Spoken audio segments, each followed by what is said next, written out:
Bonjour et bienvenue. Je suis Émilie Charbonnel, je travaille pour le collectif des festivals engagés pour le développement durable et solidaire en Bretagne, qui est une association de 26 festivals qu'on accompagne dans leur démarche de développement durable. Parmi ces festivals, il y a les transmusicales. Du coup, j'en profite pour les remercier de la place qu'ils nous font dans leur programmation à travers les rencontres et débats, qui sont vraiment des moments pour nous, enfin pour le collectif, d'aborder des sujets en plein dans nos préoccupations et nos axes de travail. Cette année, il y a une table ronde sur l'intermittence qui a eu lieu hier. Et aujourd'hui, on va aborder la question de la gouvernance et du faire équipe dans les structures culturelles. Donc c'est un sujet qui avait un peu émergé de la table ronde de l'année dernière, qui portait sur le bénévolat. Donc j'en profite pour remercier aussi les intervenants qui sont avec nous aujourd'hui. Donc Carole Lerendu, qui est enseignant-chercheur et docteur en sciences de gestion et en management des ressources humaines. Rachel Cordier, qui est directrice de l'AGEC, qui est l'Aquitaine Groupement d'employeurs culture. Et on a aussi des témoins, donc Vincent Cabioche, qui est le gérant de la compagnie Impro Infini à Brest. Eddy Pierres, directeur de WART, du coup, qui organise le festival Panorama et qui viendra nous parler là d'un projet de plateforme culturelle qui s'appelle Sioux à Morlaix, et Ophélie Hiron, qui est la présidente de l'association Le Jazz et la Java à Fougères. Et avant de lui passer la parole, je remercie également Vera Bezonov, qui est chargée de mission à la Fédé Lima et qui nous fait le plaisir de nous accompagner pour la deuxième année consécutive sur l'organisation et la modération de cette table ronde. Bonjour à tous. Donc, comme l'a dit Émilie, effectivement, on a eu un atelier, une table ronde, un atelier l'année dernière. C'était autour du bénévolat. Et en fait, au fil des échanges, ce qui ressortait de cet atelier, c'était que, effectivement, c'était surtout la relation entre les dirigeants bénévoles et les salariés. C'est-à-dire très clairement par rapport à un projet collectif, comment s'organiser finalement la place de chacun, des dirigeants bénévoles, des salariés, comment ça s'organisait, est-ce qu'on y réfléchissait en amont, quelles questions on pouvait se poser, quelles responsabilités. Et du coup, l'idée cette année était donc d'axer cette table ronde sur ce sujet qu'on appelle la gouvernance. Je dirais que la gouvernance, c'est pas forcément un sujet qui s'est toujours posé, parce que par exemple, quand une association se crée, elle est composée de bénévoles, les gens se connaissent, ils sont plutôt amis. Bon, la question, ils se posent pas tout de suite la question de savoir ce qu'ils vont partager comme responsabilité, de quelle manière, comment vont s'organiser les parcours de décision ou autre chose. Mais du coup, ça vient aussi souvent avec la professionnalisation, c'est-à-dire l'arrivée finalement de salariés et effectivement l'organisation d'un modèle où on se demande effectivement quelle est la place de chacun par rapport à un projet. Donc c'est ce qui va nous animer pendant ces 2 heures que nous avons devant nous, sachant que du coup on va dans un premier temps décrire un petit peu les différents modèles de gouvernance qui ont pu être observés. Dans un deuxième temps, nous parlerons un petit peu ce qu'on appelle un peu les nouveaux modèles de gouvernance, les gouvernances de projets collectifs, puisque c'est aussi des choses qui émergent aujourd'hui. Et puis voilà, dans un troisième temps, on sortira peut-être un peu de l'idée de modèle de gouvernance pour voir en fait qu'est-ce qui est important de réfléchir quand on parle de gouvernance, puisque finalement la gouvernance c'est quand même plus un outil, on va dire, de mise en œuvre d'un projet. Voilà. Donc pour commencer, je vais passer la parole à Carole, qui donc va nous présenter les différents modèles de gouvernance qu'elle a pu observer. Bonjour, il marche là, ouais. Bien, merci d'être présent. Merci aussi aux organisateurs pour cette table ronde qui est vraiment intéressante à traiter, je pense, parce que ce sont les premières choses qui me venaient en tête, c'est à la fois c'est une question quand même redondante dans le secteur culturel. J'étais juste en train de me rappeler que la première fois que moi on m'a posé la question, c'était en 2007 à Caen, à la J'ai fait du rock, Éric Boistard qui me demandait alors un salarié qui est militant, est-ce qu'il est salarié, est-ce qu'il est militant? Donc voilà, 2007, ça fait déjà quand même 7 ans. Donc ça, c'est un débat récurrent et c'est un débat qui est d'autant plus d'actualité qu'on le voit. Il y a des évolutions importantes au niveau économique, au niveau juridique, au niveau aussi des desiderata des structures d'aller vers de la responsabilité sociale, du développement durable, etc. Donc on est quand même dans une période de mutation avec des contraintes externes qui pèsent sur les structures, avec des enjeux dont elles s'emparent vraiment, comme l'enjeu du développement durable. Et ça vient également, je dirais, en parallèle de ce qu'on se demande depuis une décennie, ça vient également re-questionner les gouvernances et puis également les hybridations de structures. Les témoins vous en parleront mieux que moi, ainsi que Rachel, sur le fait que le format salarié, un lieu, est un petit peu en train d'exploser, ou en tout cas on voit des hybridations avec des assos qui sont... Non, voilà, Rachel vous racontera ce qu'elle a vu, on verra aussi les modèles qui se mettent en place, mais on voit bien qu'on est sur de la multistructuration, du multistatut, plein de possibilités organisationnelles, des innovations organisationnelles via les groupements d'employeurs, les coopératives artistiques d'activité et d'emploi. Voilà, tout ça, c'était un paysage, je dirais, pour vous donner déjà des éléments de contexte qu'on n'avait pas il y a une dizaine d'années et qui viennent à nouveau soulever cette question de la gouvernance. Donc, je me suis demandé, puisque la question directrice d'aujourd'hui, c'était comment fait-on équipe ? Et que voilà, c'est ma déformation académique de repartir des définitions. Donc, qu'est-ce qu'une équipe déjà ? Et puis, ça m'a permis de dérouler un petit fil. Alors, dans le Larousse, l'équipe, c'est l'ensemble des personnes qui travaillent. Alors, j'ai souligné le mot travailler, l'adverbe travailler, à une même tâche. Et puis, il donne des exemples, faire équipe, sport d'équipe, esprit d'équipe, etc. On voit déjà quand même qu'il y a cette notion de travail qui apparaît. Et c'est vrai qu'on ne m'a pas demandé de répondre à la question comment travailler ensemble. On m'a demandé de répondre à la question comment faire équipe ensemble. Donc, c'est un petit peu différent. Et équiper, c'est équiper quelqu'un de moyens pour accomplir cette tâche. Et c'est équiper également un lieu. C'est donc des objets, mais c'est aussi des ressources pour des individus. Premier petit point, je dirais, sémantique. Et qu'est-ce qu'un groupe en comparaison de ça ? La définition qu'on a, que vous retrouverez dans un ouvrage que je n'avais pas mis dans la biblio, mais qui est un peu une référence pour nous, qui est Management, l'essentiel des concepts et des pratiques. Un groupe, c'est lorsque deux individus ou plus en interaction mettent leurs efforts en commun pour atteindre un objectif spécifique de façon formelle ou non. Alors je me suis dit, mince, ça marche aussi en fait pour les structures culturelles. Ils sont aussi en interaction pour atteindre un objectif. Donc, est-ce que finalement on va parler d'équipe ? Est-ce qu'on va parler de groupe ? Je vous embête peut-être avec cette perspective un peu didactique, mais si on a groupe informel et on a groupe formel. Le groupe informel, c'est quand on vient chercher plutôt du social, de l'affectif, de l'affinité, des relations, des interactions, d'accord, du groupe vraiment, de la partie, je dirais, émotionnelle du groupe. Quand on est sur des groupes formels, en fait, on va retrouver la définition de l'équipe parce que le groupe formel, c'est celui qui permet en fait d'atteindre un objectif et de réaliser des tâches bien déterminées. Et là, on vous remet du lourd, on vous dit tâches déterminées, objectifs organisationnels. Donc le groupe formel, c'est finalement, ça rejoint notre définition de l'équipe. Tout ça pourquoi ? Pour dire que pour répondre à la question peut-on faire équipe, il faudrait déjà se demander si toutes les parties prenantes qui viennent dans une structure culturelle, par partie prenante, moi j'ai identifié les dirigeants bénévoles, les bénévoles tout court, je dirais tout court, qui viennent ponctuellement ou plus régulièrement appuyer le projet. On a évidemment les salariés, on a les intermittents qui sont également des salariés, mais sur des durées plus courtes, sur des statuts différents. Voilà l'ensemble de nos parties prenantes, et on peut encore en imaginer d'autres, je dirais parties prenantes plutôt, moi, au titre de la réalisation de l'activité. Et donc, selon qu'on pense équipe ou qu'on pense groupe, déjà, ça nous éclaire pas mal sur le fait que certains viennent chercher du groupe, certains viennent chercher de l'équipe. Si on pense groupe, nous, la littérature nous explique qu'un groupe, ça naît, ça se développe, ça explose et ça dépérit. Donc voilà, comme tout ce qu'on dit à peu près sur les structures. Mais il y a la phase agitation. Donc je vous ai mis que la phase agitation, une fois qu'on s'est rassemblé et entendu pour mener un projet à plusieurs, la phase agitation, c'est la phase où on va poser la question de la gouvernance et de l'organisation.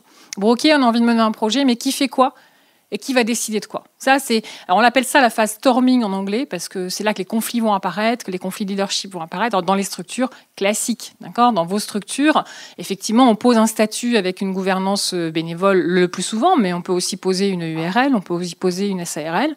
Et là, cette phase storming va être plus réduite, parce que la question de la décision va être résolue différemment, juridiquement différemment.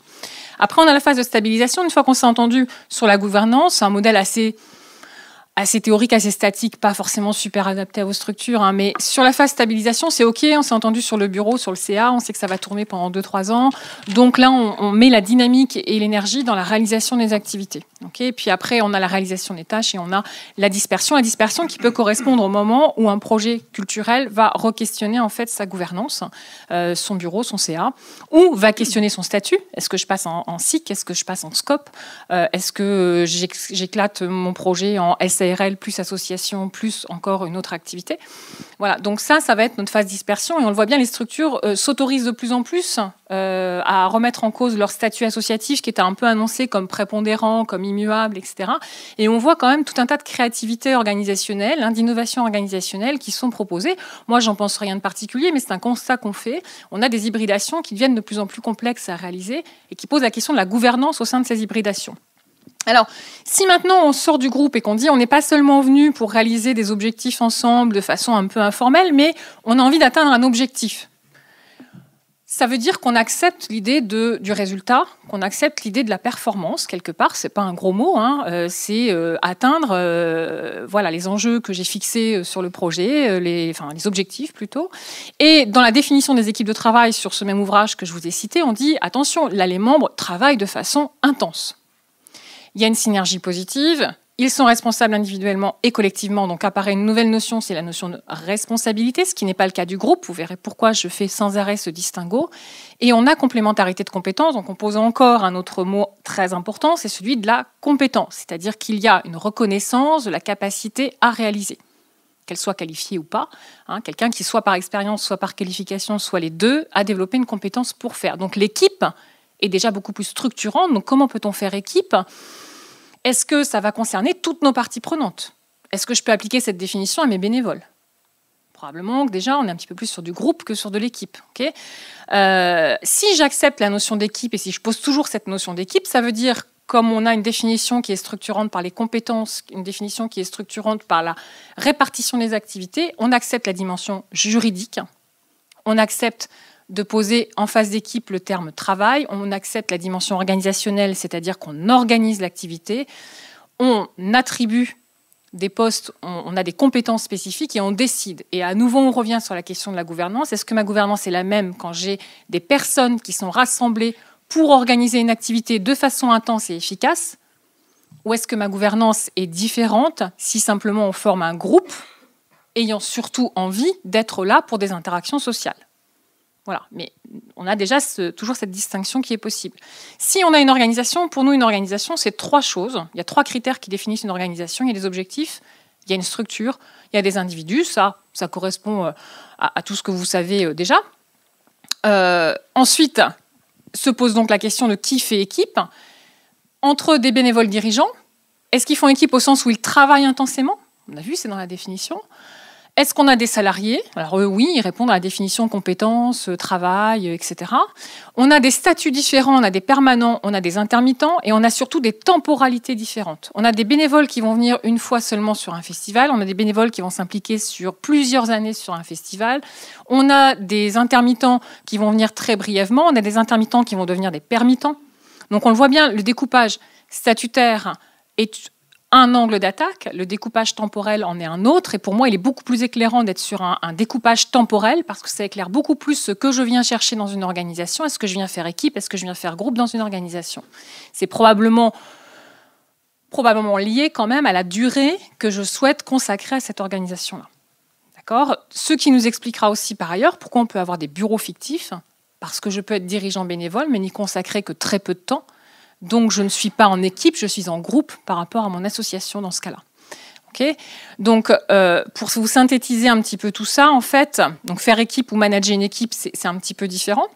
Parce que déjà, si on accepte l'idée d'équipe, faire équipe, pour nous, ça ne veut pas dire grand-chose. On peut faire groupe, mais faire équipe, le faire, je ne sais pas ce que ça veut dire. On va nous dire un gros mot qui est manager, c'est-à-dire manager, ça répond à 4 définitions. Ça veut dire anticiper, planifier, organiser, décider. Voilà, c'est 4 verbes, ça n'a rien d'extraordinaire. Toutes les organisations qui veulent mener un projet à terme sont normalement à peu près obligées de passer par l'ensemble de ces phases-là.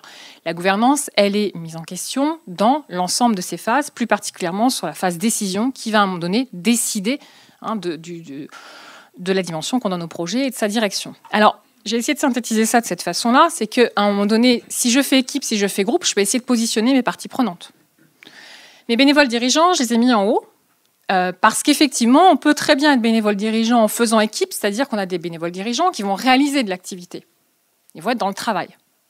On a des bénévoles dirigeants qui vont simplement observer ce qui se passe dans la structure, regarder, être gardien du temple, etc. Ils sont dans le groupe. Eux, ils sont venus chercher du social, de l'interaction, de l'affect, de l'intérêt pour le projet, des valeurs qu'on partage, bien sûr, mais ils ne sont pas venus pour vraiment forcément faire équipe. Okay, on peut avoir des bénévoles. Alors, les bénévoles qui sont sur des temporalités plus ou moins longues associées à un projet viennent en général plutôt chercher du groupe. Et c'est là qu'on peut avoir des tensions qui apparaissent déjà sur groupe ou équipe sur les bénévoles. Moi, j'entends des bénévoles, et vous les entendez encore plus que moi, dire « Oui, mais là, ils n'ont quand même pas le droit d'être aussi exigeants que ça sur la réalisation de la tâche. Déjà qu'on donne de notre temps, déjà qu'on est bénévole, ils n'ont quand même pas exigé le même comportement que des professionnels. » Et on entend des dirigeants, alors salariés, dirigeants, salariés de structure ou dirigeants bénévoles, dire à partir du moment où ils sont bénévoles, ils doivent être aussi performants que des salariés. Eh bien tiens, pour 0 €, c'est pratique. Okay, bah oui, non mais c'est vrai, en même temps, pourquoi pas. Mais dans ces cas-là, est-ce qu'on fait groupe, est-ce qu'on fait équipe? Dans ces cas-là, on fait équipe, puisqu'on vous demande de travailler intensément avec un résultat. Donc on fait équipe, mais on abolit la notion de travail. On fait équipe sans travail. Mais on travaille quand même. Donc c'est un petit peu ambigu quand même. On peut positionner... Alors du coup, on a les salariés. Ça, les salariés en statut, qu'ils soient précaires ou pas, CDD, CDI, CDDU, tout ce que vous voulez. Les intermittents sont dans cette partie des salariés, mais qui est temporairement associé à un projet, sauf s'ils sont permittants, auquel cas mon cercle gris, là, il va évoluer un petit peu plus sur l'équipe. Okay, on peut se rendre compte, du coup, vous voyez que sur toutes les parties prenantes qu'on a, nos salariés peuvent de temps en temps se sentir un petit peu seuls sur le coup, sur finalement qui fait équipe avec nous, on n'a pas tant de cercles concentriques que ça à l'intérieur de ce qui ferait réellement équipe. Mais là encore, il n'y a pas un modèle. Là encore, il n'y a pas une façon de procéder. On va trouver X configurations possibles selon les organisations. Puis même vos salariés, eux-mêmes, peuvent certes faire équipe avec vous, mais sur des projets associés, ils peuvent eux-mêmes être bénévoles d'autres associations, ils peuvent même être impliqués dans d'autres projets. Eux-mêmes vont faire équipe avec d'autres. Donc vous voyez que finalement, la question de faire équipe, elle est... Voilà. Elle n'est pas d'une évidence absolue par rapport à ce qu'on a dans une équipe de sport où dans une équipe de sport, tout le monde à un moment donné va vers le but de la même façon et on a un capitaine d'équipe et a priori on a quelqu'un qui va orienter, décider pour les autres, plus ou moins. Mais dans un sport d'équipe, ça c'est résolu cette question-là. Dans une organisation marchande, je dirais, en statut SARL, c'est aussi davantage résolu parce qu'on n'a pas cette question supplémentaire du bénévolat, cette question supplémentaire de la mixité des statuts, de la mixité de la temporalité, de façon en tout cas moins nette. Okay, donc voilà déjà ce que je voulais poser avec vous, c'est finalement on peut renverser la question en disant est-ce qu'on fait équipe, est-ce qu'on fait groupe, et puis comment ensuite, si on accepte qu'on fait équipe, il me semblait que la question c'était aussi comment on peut faire une équipe au sein d'une structure culturelle. Alors, comment manager une équipe ? Rapidement, dans ces cas-là, si on accepte cette idée d'équipe, si on accepte cette idée de travail avec toutes les réserves qu'on a pu voir auparavant, on raisonne traditionnellement sur 3 cercles concentriques dans le management d'une équipe. C'est le niveau de la structure et de sa gouvernance, le niveau de l'encadrement intermédiaire, donc de la direction salariée par exemple, et le niveau de l'individu. Là, ce n'est pas l'objet d'aujourd'hui de vous proposer un petit peu tous les prérequis qu'on peut avoir en termes de management d'une équipe, mais on a la clinique du travail et toutes les théories de l'engagement, de l'implication qui nous expliquent quelles sont un petit peu les conditions, les choses à poser, les actes managériaux aussi, pour qu'au niveau des individus, on ait un engagement intéressant dans le projet et qu'on soit sur... Vous avez parlé des risques psychosociaux, je crois, hier sur le festival aussi.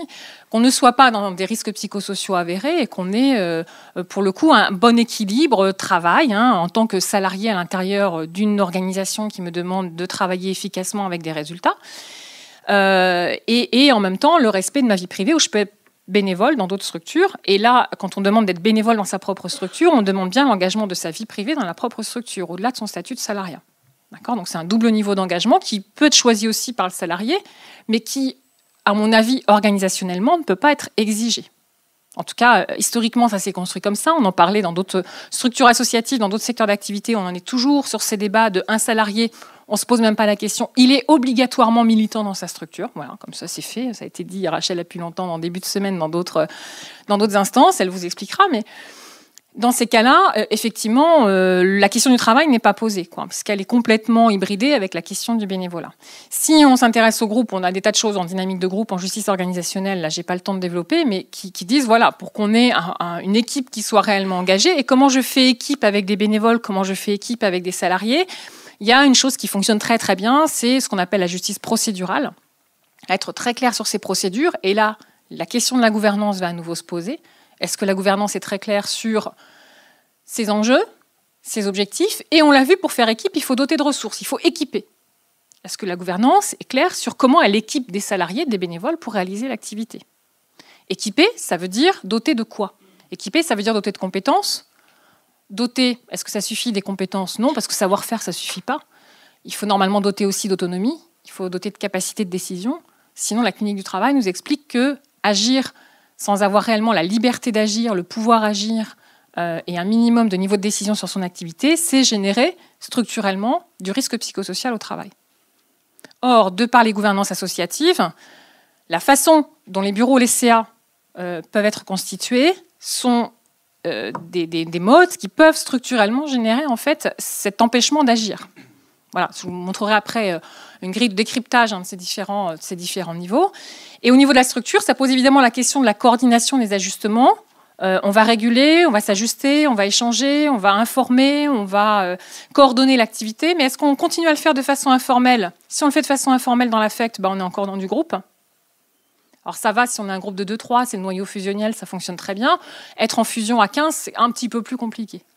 Voilà. Vous pouvez tenter l'aventure. Je ne l'ai pas beaucoup observé. Parce que la dynamique de groupe nous explique qu'à 15, on est 3 x 5, on est 4 plus 4 plus 3 plus 2, etc. Que c'est du sous-groupe et que forcément on a des coalitions, forcément on a des enjeux, on a du politique qui arrive.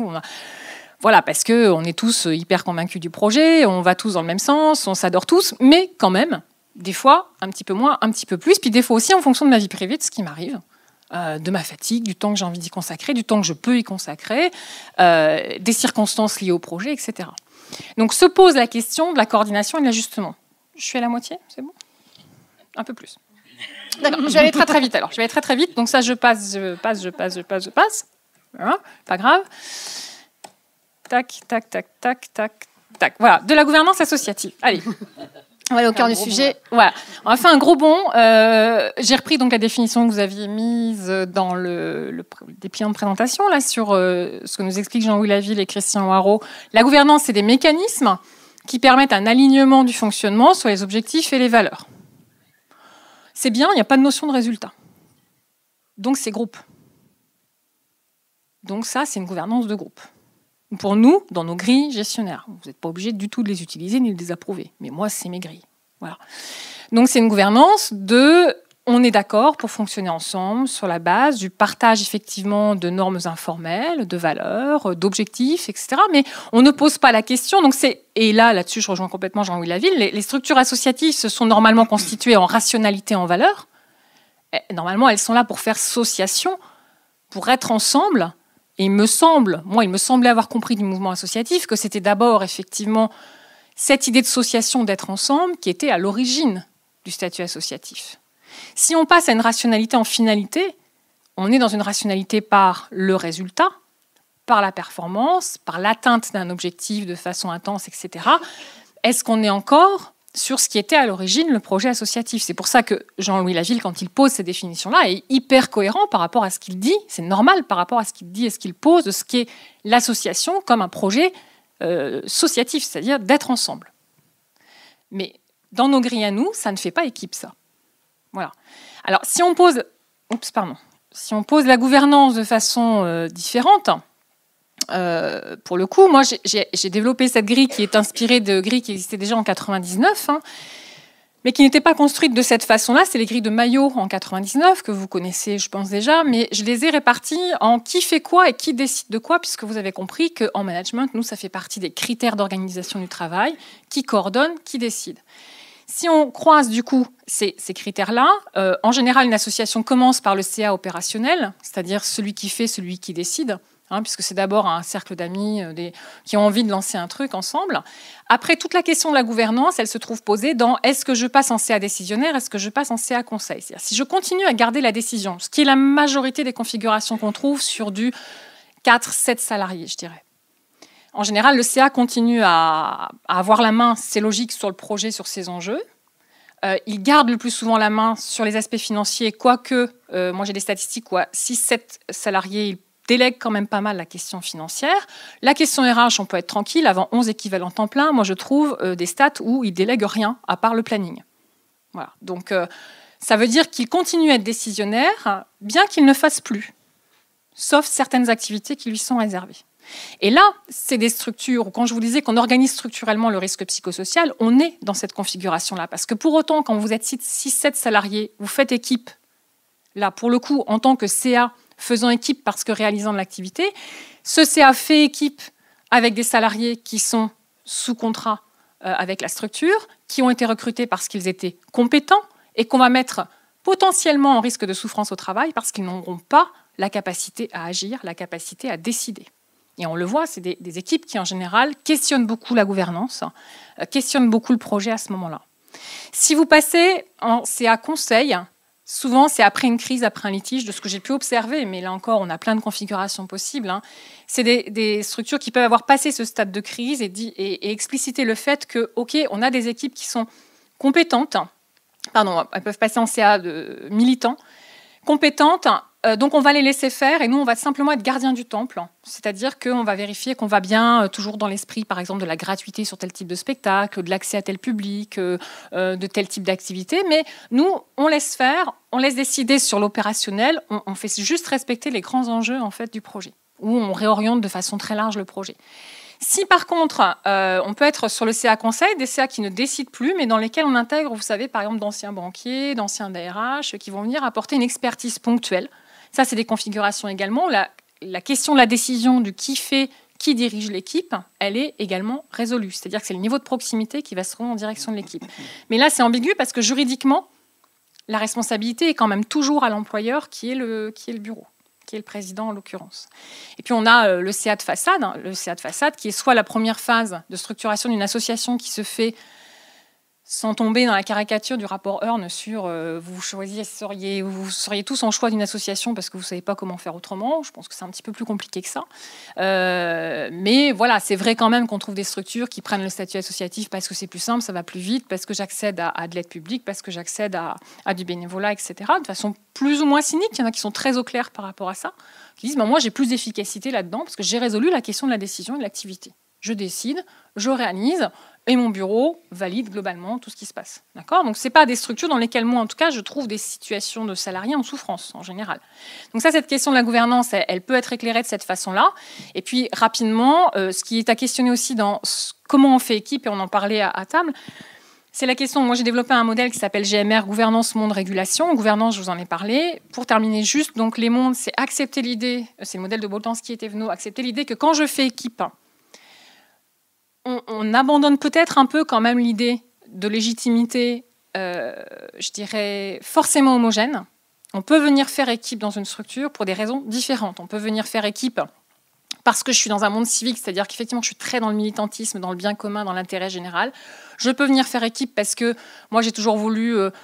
j'accepte la légitimité plutôt traditionnelle, le caractère historique du projet, le caractère extrêmement reconnu du projet, le fait qu'on est dans un monde où il y a effectivement de l'affect, de la relation sociale, etc., des interactions sympas. Ou je suis plutôt dans un monde qui défend vraiment le monde inspiré, etc., etc. Cette grille-là vous donne déjà un repérage de comment... Au sein d'une équipe, on va trouver des personnes qui viennent avec des formes de légitimité différentes. C'est-à-dire ce qui est légitime pour elles, ce qui est le grand pour elles, l'ordre du grand pour elles, c'est ça. Pour moi, c'est ce qui va être militant. Pour l'autre, c'est ce qui va être inspiré, c'est-à-dire la défense de l'artistique, de l'émergence, etc. Et que, acceptant l'idée qu'on ait des légitimités différentes, on accepte déjà l'idée qu'on va être dans l'établissement de compromis et de régulation. Et qu'à mon avis, faire équipe, c'est juste ça. Et je termine là-dessus, c'est que...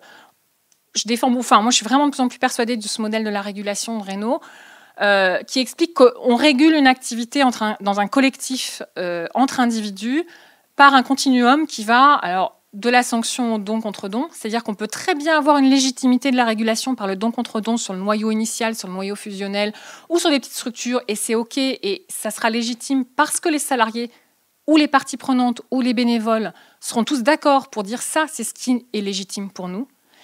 Par contre, avec un effet de taille, avec un effet de changement de projet, avec un effet de pression plus ou moins importante de l'environnement, quand on questionne les choses, on peut avoir parfois à re-questionner cette régulation. On l'a vu déjà au niveau de la gouvernance dans une dimension historique, mais on peut aussi avoir à questionner la régulation quand on intègre des personnes qui sont sur des temporalités différentes, sur des contrats différents, sur des enjeux différents, sur des légitimités différentes. À ce moment-là, quel va être le seul point commun ? Le seul point commun, c'est la régulation que je vais introduire entre l'ensemble de ces personnes, qui sera plus ou moins formelle, mais qui sera en tout cas davantage probablement basé sur des règles ou des régulations que simplement de l'intérêt mutuel.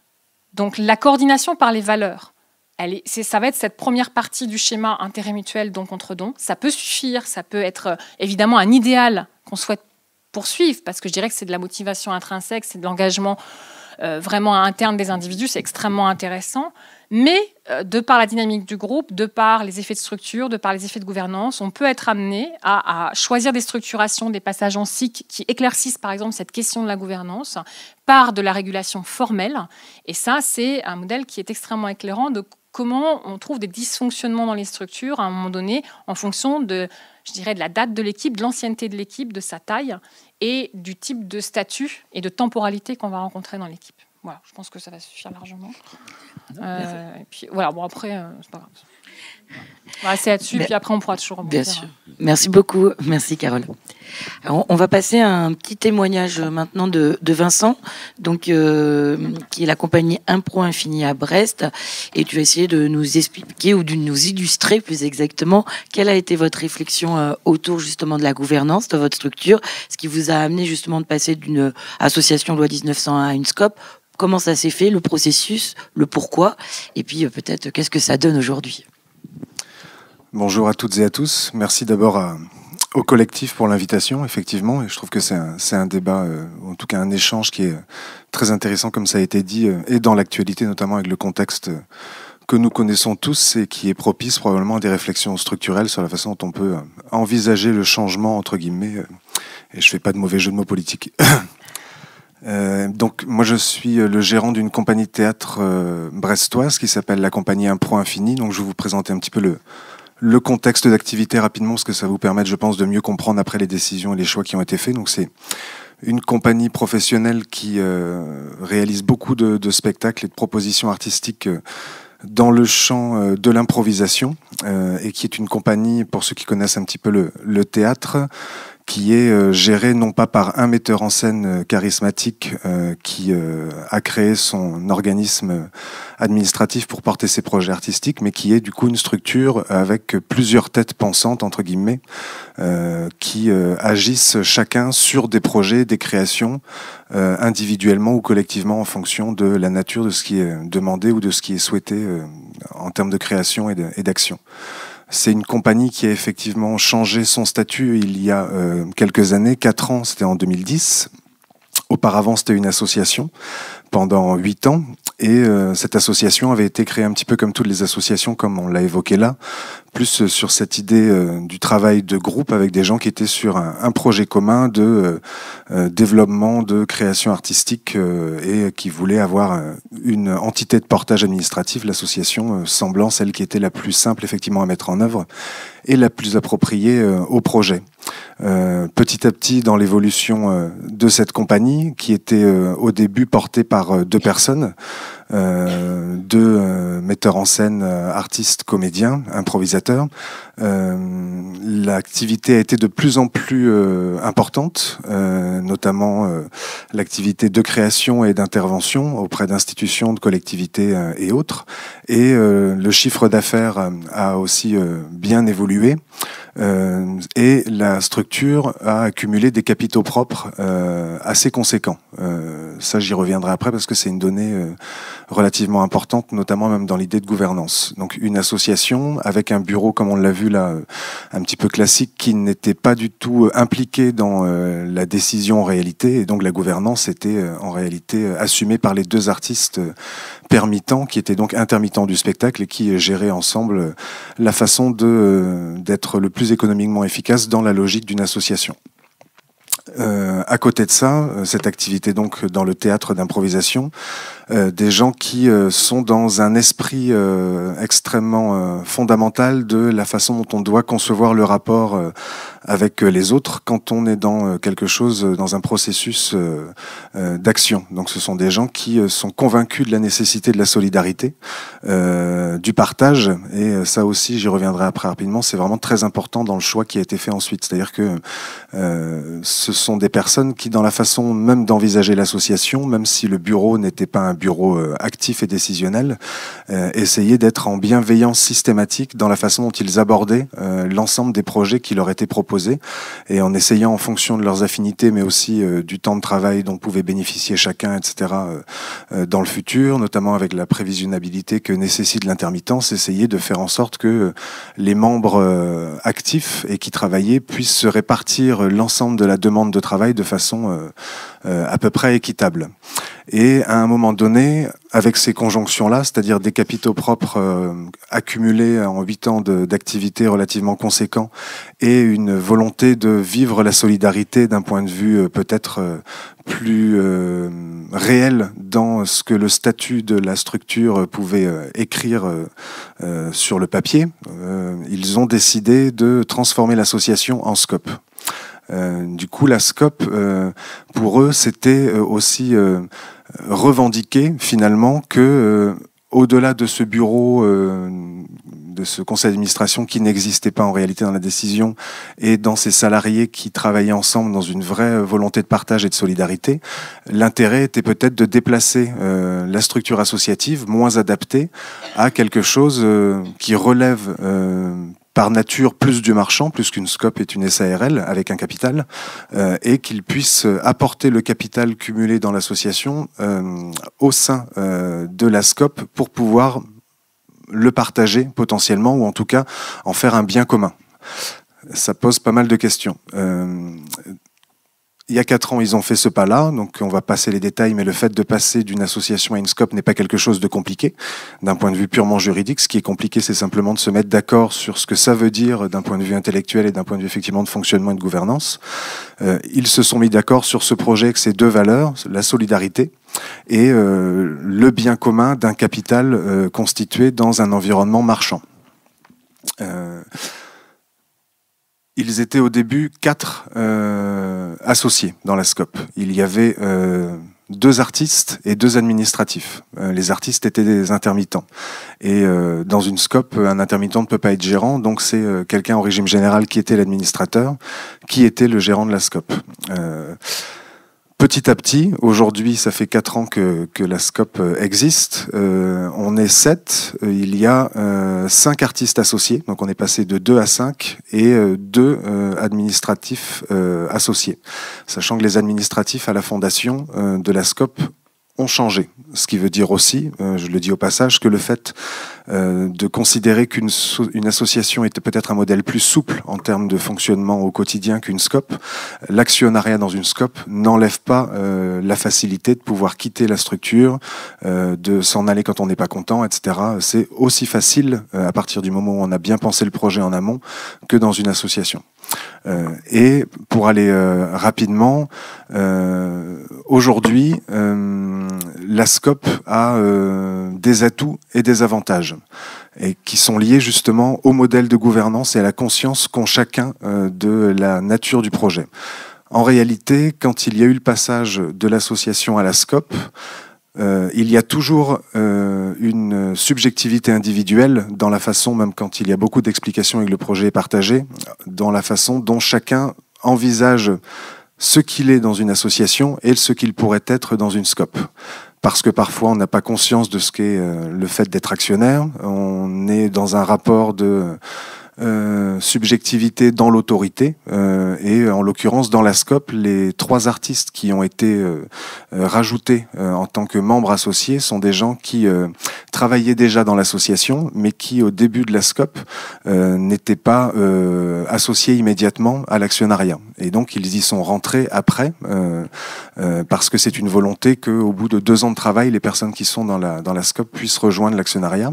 Et ils sont en fait restés un petit peu dans l'idée que les fondateurs de la compagnie qui avaient créé l'association 8 ans plus tôt restaient les personnes légitimes pour prendre des décisions, et étaient, notamment parce qu'ils avaient 20 ans d'expérience de plus professionnelle, etc., en fait avaient un faisceau de légitimité qui, malgré tout ce qui était souhaité dans la constitution de la SCOP, venait presque effacer en fait cette solidarité. Tout ça pour dire, je vais aller vite, là je prends plein de biais pour parler un petit peu de mon expérience de façon claire. C'est que la SCOP, ce qui est intéressant, c'est vraiment pour l'ensemble des personnes dans cette idée de gouvernance, c'est qu'ils aient conscience de ce que veut dire la notion de capital. C'est ce que je disais au tout début, c'est-à-dire que le fait qu'il y ait des capitaux propres qui passent d'un statut de non-lucrativité, désintéressement, etc. de la gestion au fait de posséder une part de la structure et du coup d'être intéressé à son activité d'un point de vue entre guillemets plus pécunier, déplace la responsabilité parfois sans enlever les subjectivités. Et il faut donc parfaitement être conscient que en réalité ça ne change pas grand-chose et que ça doit permettre au contraire d'augmenter son seuil de responsabilité par rapport à la façon dont on envisage le travail de groupe et la gouvernance. C'est-à-dire que c'est un travail quotidien de la part des deux fondateurs de s'exonérer de la vision dont ils ont parfaitement conscience que peuvent avoir les autres associés actionnaires de leur légitimité. Et c'est rappelé quasiment tous les 3 mois, on est obligé de se rappeler entre nous la réalité de notre action, pourquoi nous sommes là, pourquoi nous sommes en scope. Et nous sommes obligés aussi, chaque année à la fin de l'exercice comptable, de rappeler et de conscientiser chacun sur la façon dont son capital va être utilisé. Est-ce qu'on le répartit maintenant? Est-ce qu'on le réinvestit? C'est-à-dire qu'en fait, on passe de l'implication de salariés dans une association à celle d'actionnaire qui est obligé de concevoir le capital de la structure dans laquelle il est impliqué comme un levier de développement. Et ça, c'est l'un des gros atouts parce qu'intellectuellement, c'est extrêmement formateur et impliquant pour n'importe qui. Sauf que c'est pas un processus, vous l'avez compris, qui se fait du jour au lendemain. Et le point qui est le plus complexe dans, en tout cas, ce qui regarde l'activité de la compagnie Impro Infini à gérer en scope, notamment par ce rapport au capital, c'est le rapport individuel dans le cadre de projets individuels portés par un collectif ou de projets mixant des gens. Puisque, par nature, vous le savez bien que certains projets sont rentables, d'autres n'ont pas une rentabilité immédiate, d'autres n'en ont pas du tout. Et en fonction de la nature qu'ont les porteurs de projets, ils sont obligés de défendre auprès du groupe l'ordre de développement des projets dans le futur. Ça veut dire que c'est un avantage et un inconvénient. On est obligé de se poser la question de ce qu'on va être dans 3 ans, dans 5 ans, dans 10 ans. Chacun est obligé de se poser la question de la qualité de son projet par rapport à celui de l'autre. Est-il pertinent à ce moment-là? Si jamais il perd de l'argent pendant 3 ans, va-t-il en rapporter plus tard? Tout ça parce que les capitaux propres, qui sont un peu le seuil de visibilité de la qualité du développement, ne peut pas être mangé de façon équilibrée. Et ça pose du coup plein de questions sur la compétence, sur la qualité des projets, sur leur organisation, etc. C'est donc beaucoup d'atouts, la scope, dans l'expérience que vit Impro Infini, beaucoup d'atouts parce qu'on se questionne au quotidien sur la façon dont on vit ensemble et qu'on est solidarisé non pas sur un contrat moral qui relève de ce qu'on voyait là sur la notion de groupe, mais d'un contrat moral de la parfaite conscience de faire équipe, effectivement.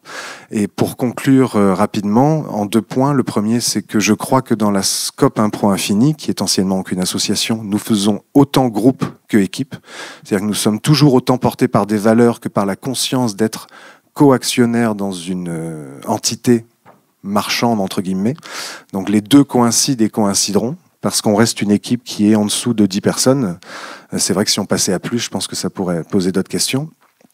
Et le deuxième point, là c'est un point plus général que je voudrais dire de façon globale sur le sujet, parce que je suis aussi professionnel associé dans un master de management du spectacle vivant, où j'interviens auprès de groupes qui travaillent sur des projets réels tout au long de l'année. Ce que je répète régulièrement, et c'est un mot, je pense, qui est l'une des valeurs fortes de notre secteur, parce qu'on disait à table tout à l'heure que parfois c'est difficile, il y a beaucoup de coutumes dans les métiers du spectacle, et des fois on a du mal à imaginer le changement par manque de formation sur les outils juridiques, notamment où on se trompe sur ce que ça veut dire, on a peur des fois des mots marchands ou du rapport au capital, etc. Je crois que le charme et la grande qualité de notre secteur, particulièrement aujourd'hui, c'est sa capacité d'invention, d'imagination, de création, bien entendu, qui est normalement réservée aux artistes, mais je crois que les administrateurs dans le spectacle et la culture en général doivent faire preuve d'une grande imagination, et c'est le plaisir de la manipulation des outils génériques, c'est-à-dire qu'on peut s'amuser à ça. Et c'est extrêmement important selon moi, et avoir conscience que l'on est dans un environnement qui bouge au quotidien et que moi j'appelle un environnement plastique. C'est-à-dire que l'administration du secteur du spectacle vivant ou de la culture en général, parce qu'il est dans un secteur créatif, doit lui aussi pouvoir être plastique et bouger avec le temps. Imaginer quelque chose pour aujourd'hui et le mettre en perspective pour demain, ça n'est pas se figer, c'est simplement avancer. Voilà.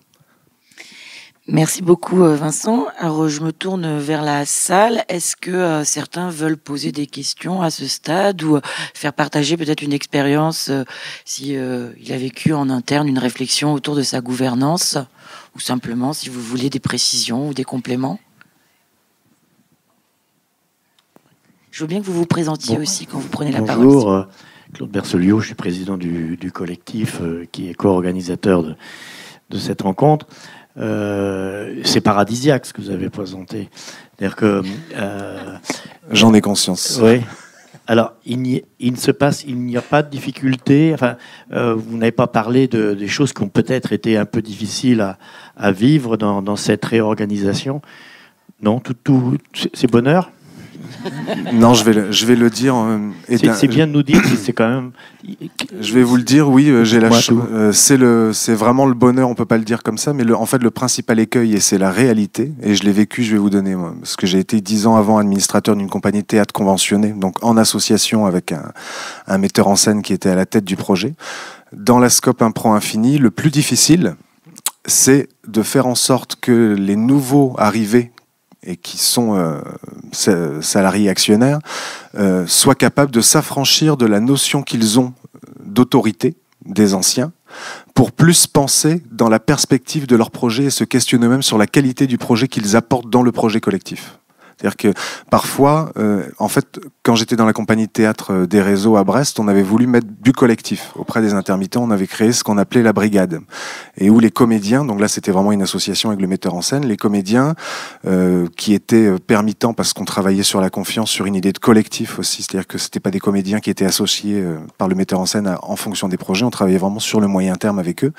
Et on leur avait dit, on veut travailler en groupe, développez vous-même des projets, etc., à côté de ceux du metteur en scène, etc. On a essayé ça pendant 3 ans, ça n'a jamais marché, parce qu'il y a la figure du metteur en scène, et qu'il y a bien la distinction dans le théâtre conventionné, entre guillemets, entre le metteur en scène et le comédien qui se met au service et qui, même quand on lui propose une porte ouverte pour qu'il prenne la main, n'y arrive pas. Bon, après ça, on pourrait parler de l'éducation au théâtre aujourd'hui, la place du metteur en scène dans le théâtre, etc. Mais on a le même problème dans la scope, mais par de la pédagogie, par le fait de les impliquer dans la conscience de ce qu'est l'administration, simplement le fait de décider quand on a la chance d'avoir un résultat positif en fin d'année, ce qu'on en fait, etc., leur permet de réfléchir à la façon dont ils envisagent le collectif d'un point de vue pécunier d'abord, et du coup d'un point de vue de leur responsabilité en déclinaison de leurs projets futurs. Mais moi, je suis arrivé dans cette compagnie depuis 2 ans. Dans une compagnie conventionnée, j'avais l'habitude en tant qu'administrateur de développer des projets avec une visibilité sur 3 ans, parce qu'on est conventionné pour 3 ans. Quand je suis arrivé à Impro Infini, ils n'avaient qu'une vision de leur développement à 1 année. Et aujourd'hui, justement, on a mis ça en perspective. On est en train de faire des budgets à 3 ans pour que chacun... Parce qu'il y a toujours le paradoxe. Le plus difficile, c'est qu'il y a des gens qui aiment la posture d'autorité parce que ça leur permet de râler. Donc quand vous dites à quelqu'un tout le monde est à égalité, il aime pas ça parce que si jamais son projet ne voit pas le jour, il dit que c'est à cause du groupe qui ne voit pas le jour, il dit pas que c'est parce que lui ne le développe pas assez. Vous voyez ? Donc les gens ont tendance aujourd'hui à se réfugier dans ça, parfois les plus jeunes notamment, parce qu'ils considèrent que ça leur permet de justifier le fait que leur projet à eux n'avance pas suffisamment. C'est le seul problème. On est en train toujours de travailler effectivement la visibilité qu'a chacun de cette gouvernance qui n'est pas fausse, mais qui est vraiment partagée dans la réalité de ce qui a voulu la naissance de la SCOP. Je ne sais pas si j'ai répondu, mais c'est idéal pour le moment, je l'avoue. Pardon, François Delaunay du Chaval à Angers. 2 petites remarques sur l'exposé un peu dense pour l'heure de la sieste de Carole. La première, c'est que de toute façon, si on assume le fait que nos structures, on appelle ça aussi des entreprises, on peut le retrouver, ces grandes questions, dans n'importe quelle entreprise. Je parle d'entreprise artisanale et pas d'industrie. La deuxième, c'est qu'il y a quand même un truc que tu n'as pas traité ou tu as peut-être volontairement écarté. C'est le principe aussi du projet associatif. Projet associatif versus projet culturel de la structure, de la boutique, quoi. Et comment les deux interagissent. Parce que la posture du CA est fondamentalement attachée à qu'est-ce que le projet associatif, et y en a-t-il un déjà? Bah oui. Voilà. Tout à fait. Non, mais tout à fait, effectivement, puisque, enfin, je l'ai pas développé parce qu'on s'était un peu réparti différemment les aspects, mais tu as complètement raison. Si de toute façon le projet n'est déjà pas formalisé, posé et très clair pour l'ensemble des parties prenantes, la question de la gouvernance, elle est de toute façon impossible à résoudre. Et donc, c'est effectivement lié au type de projet associatif qu'on souhaite porter. Mais là, c'est pas, je ne traite pas particulièrement ça, mais on va en parler avec les exemples plus tôt. Après, je te rejoins parce qu'en fait, dans les slides que j'ai pas eu le temps de vous montrer, il y a un petit piège que je fais des fois. Là, j'avais pas le temps. Mais voilà, ce petit graphique où je demande toujours si vous avez l'impression de vous reconnaître en fait dans ces caractéristiques. Vous êtes en proximité spatiale, psychologique, affective. Vous avez des interactions informelles, fréquentes. Vous êtes toujours dans l'urgence, le nez sur le guidon, etc. Tout le monde me dit, enfin en général, je sais pas si je vous osais faire le test en direct pour le coup là, mais oui, ça c'est nous.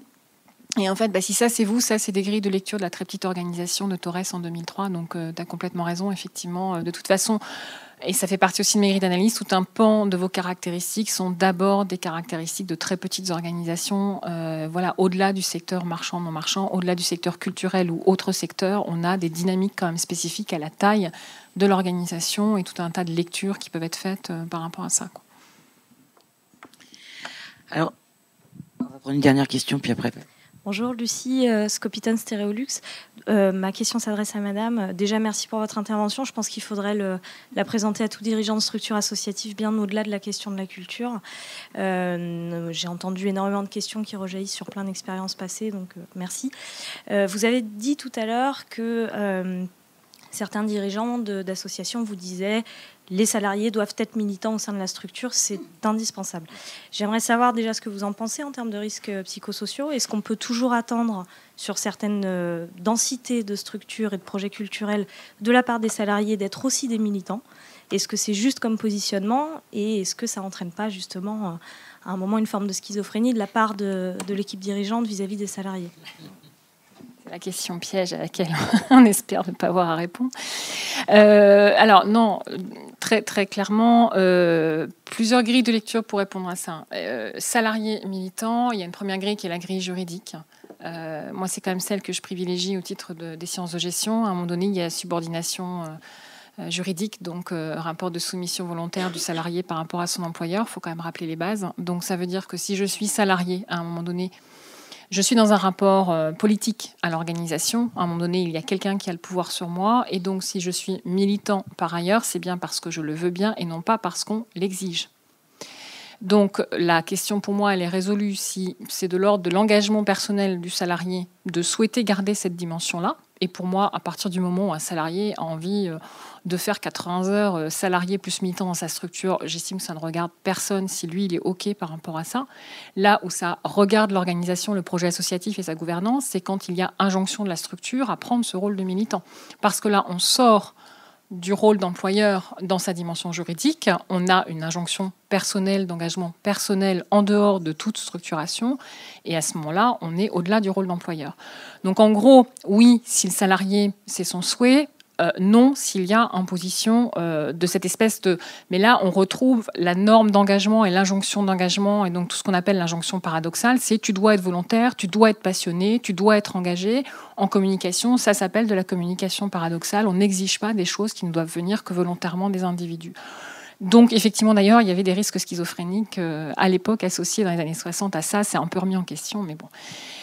il n'empêche quand même que sur les risques psychosociaux, donc il y a risque psychosocial quand on est sur cette obligation d'engagement. Ça, c'est très clair pour moi. Après, il y a un autre outil en sciences de gestion qui nous aide à résoudre cette question-là, que je vous ai très rapidement cité tout à l'heure. C'est nous ce qu'on appelle le contrat psychologique. Je ne l'ai même pas cité, mais le contrat psychologique, c'est quelle est la nature du contrat que je passe avec mon employeur quand je m'engage dans une organisation. C'est un contrat moral, effectivement, au-delà du contrat juridique. S'il est entendu qu'on va exiger ça de moi, si ça m'est explicité, si dans le contrat que je passe avec cette personne-là, contrat moral et psychologique, je suis OK sur cette dimension, il n'y a pas ce qu'on va appeler une rupture de contrat psychologique. Le problème n'est pas là. Le problème, en général, tous les jeunes salariés ou nouveaux salariés dans une structure sont relativement partants sur ce type de contrat psychologique. Le problème, c'est que les régulations, et on en revient à la dimension régulationnelle, le problème, c'est que les régulations existent encore trop peu souvent pour que cette question soit abordée tous les ans, par exemple, et elle devrait pourtant juridiquement l'être au travers des entretiens, au moins une fois tous les 2 ans, des entretiens qu'on doit faire avec les salariés, qui sont pour moi pas tant des outils de gestion intéressants que des outils de mise en œuvre de cette régulation. C'est-à-dire que la régulation, elle n'est légitime que quand il y a débat légitime autour de ce qu'on va s'entendre pour faire ensemble. Et s'il n'y a pas ces temps de régulation, ces lieux de régulation et ces échanges-là, et qu'on pose ça acquis pour pendant 7, 8 ans, 10 ans dans la structure, effectivement, il y aura rupture du contrat psychologique. Merci. On va continuer, on va avancer. Et du coup, je vais laisser la parole à Rachel, donc directrice de l'AGEC, qui va un petit peu nous parler d'un modèle de gouvernance de projet collectif ou d'un modèle de gouvernance collective. Je vais donc lui laisser la parole.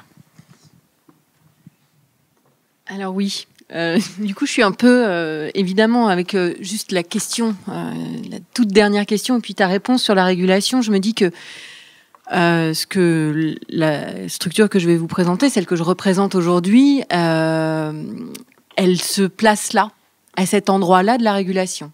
Donc nous, on est une association constituée de structures, donc de personnalités morales, de personnes morales, qui a été créée il y a maintenant 7 ans, parce que des structures culturelles, des musiques actuelles en particulier, face à un constat de difficulté de pérennisation de certains postes qui étaient structurellement à temps partiel, se sont dit, il faut qu'on sécurise ces postes, il faut d'abord s'aider et se donner les moyens de les pérenniser, et surtout se donner les moyens de garder les salariés qui sont à temps partiel structurellement et qui, a priori, on ne les passera pas à temps plein parce qu'on n'en aura pas besoin à temps plein. Donc, face à ce constat, il crée une structure. Enfin, je la fais super vite, parce que évidemment, derrière, il y a eu un diagnostic, une gestion prévisionnelle des emplois et des compétences, un travail de territoire, voilà, tout ça pour 4 ans pour arriver à cet outil créé, cet outil qui est donc à l'origine, il y a 2 employeurs qui se lancent, et puis 7 ans plus tard, aujourd'hui, il y a 45 employeurs, donc 45 structures, 20 salariés, et l'organisation du groupement. Après, sur la gouvernance du groupement, nous, on est typiquement sur une gouvernance type fédération, réseau. On a des organisations qui arrivent avec leur monde, avec leur propre gouvernance, qui représentent ce qu'elles sont et la manière dont elles s'organisent au sein du groupement. Et donc, on a des gens aussi divers que des associations de façade, des associations avec des CA décisionnaires, des associations avec des CA militants, des entrepreneurs individuels, des sociétés à responsabilité limitée, des sociétés coopératives, tout ça entrant dans un groupement où, ensemble, ils se sont dit, ou ils se disent tous les jours, plutôt, on va... c'est bien que tu les remises. Pas mal. On va, du coup, ensemble, créer un espace, se doter de moyens pour réguler. Même si je ne pense pas qu'il y ait un seul de mes adhérents qui dira ça en ces termes, mais pour en tout cas créer un espace de régulation.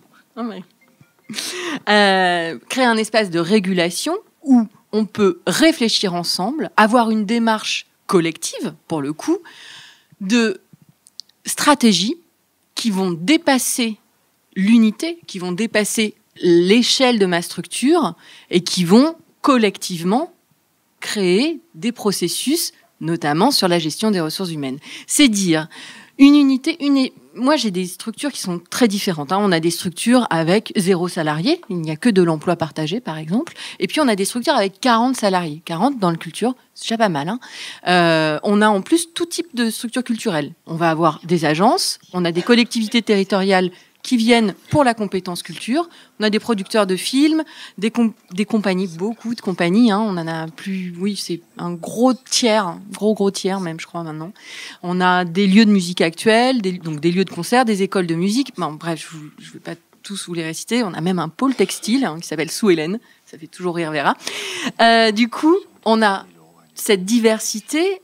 Elle arrive quand même à imaginer, faire ensemble, évidemment, se mettre ensemble pour à l'échelle d'un réseau, donc là plus du tout juste sur une organisation, et même celle qui a 40 salariés, cette question s'est posée vraiment de manière prégnante, se poser la question de comment on arrive à faire face à des problématiques fondamentales de gestion des ressources humaines, de la notion de la personne au travail, de comment on organise l'expression de la personne au travail, comment on organise des gouvernances qui sont aussi attentives à l'espace d'expression du salarié. Et ça, à l'échelle d'une structure, même quand elle a 40 salariés, eh ben, on n'a ni le temps, ni la compétence dédiée, ni les moyens d'être stratégique sur cette question-là. Donc ces employeurs se sont réunis en se disant eh ben, on va créer un espace, on va se doter de compétences. Alors, en l'occurrence, c'est moi, la directrice, et puis l'équipe du groupement d'employeurs, pour à la fois organiser de l'emploi partagé, ça c'est vraiment le cœur du groupement d'employeurs, mais aussi, en dehors de cette question de l'emploi partagé, organiser une gestion des ressources humaines collective. Elle est collective dans le sens où elle peut être dans l'accompagnement, le conseil, etc., mais aussi de se dire, et notamment par exemple sur la frontière entre équipe-groupe, qui va être notamment interrogée par l'accord national interprofessionnel sur la qualité de vie au travail, qui est aujourd'hui un texte référence parce qu'il n'impose pas, il propose une méthodologie, et cette méthodologie, elle est formatée, et en même temps, elle a ce grand avantage de poser un cadre de réflexion et de ne pas imposer de méthode, de procédure ou de dérouler vraiment de processus. Et donc, en posant cette méthodologie, interroger la qualité de vie au travail, ce ne sera possible qu'à une certaine échelle, qu'à un certain nombre de salariés. Parce qu'on ne fait pas une démarche d'amélioration de la qualité de vie au travail pour un salarié qui est en face à face avec le dirigeant de l'association, le dirigeant là pour le coup bénévole, et qui de toute façon aura beaucoup de mal à sortir de ce rapport dual et de cette relation vraiment extrêmement bilatérale. Et donc de déplacer en se disant on va organiser une fonction RH, une fonction de gestion des ressources humaines collective. Ça veut dire aussi qu'on va accepter d'avoir quelqu'un qui, de fait, sera salarié, puisque quand moi j'interviens, je suis salarié. À chaque fois, je suis salarié des structures. Je deviens salarié de la structure. Et donc, accepter que ce salarié vienne comme un DRH dans une grande entreprise. C'est toi qui le disais, mais le déclenchement d'une fonction RH dédiée se fait à entre 80 et 100 salariés dans une entreprise lambda, quelle que soit son activité. 80-100 salariés dans la culture, à part les très gros opéras et puis quelques... il n'y en a pas beaucoup. Il y en a, mais très peu.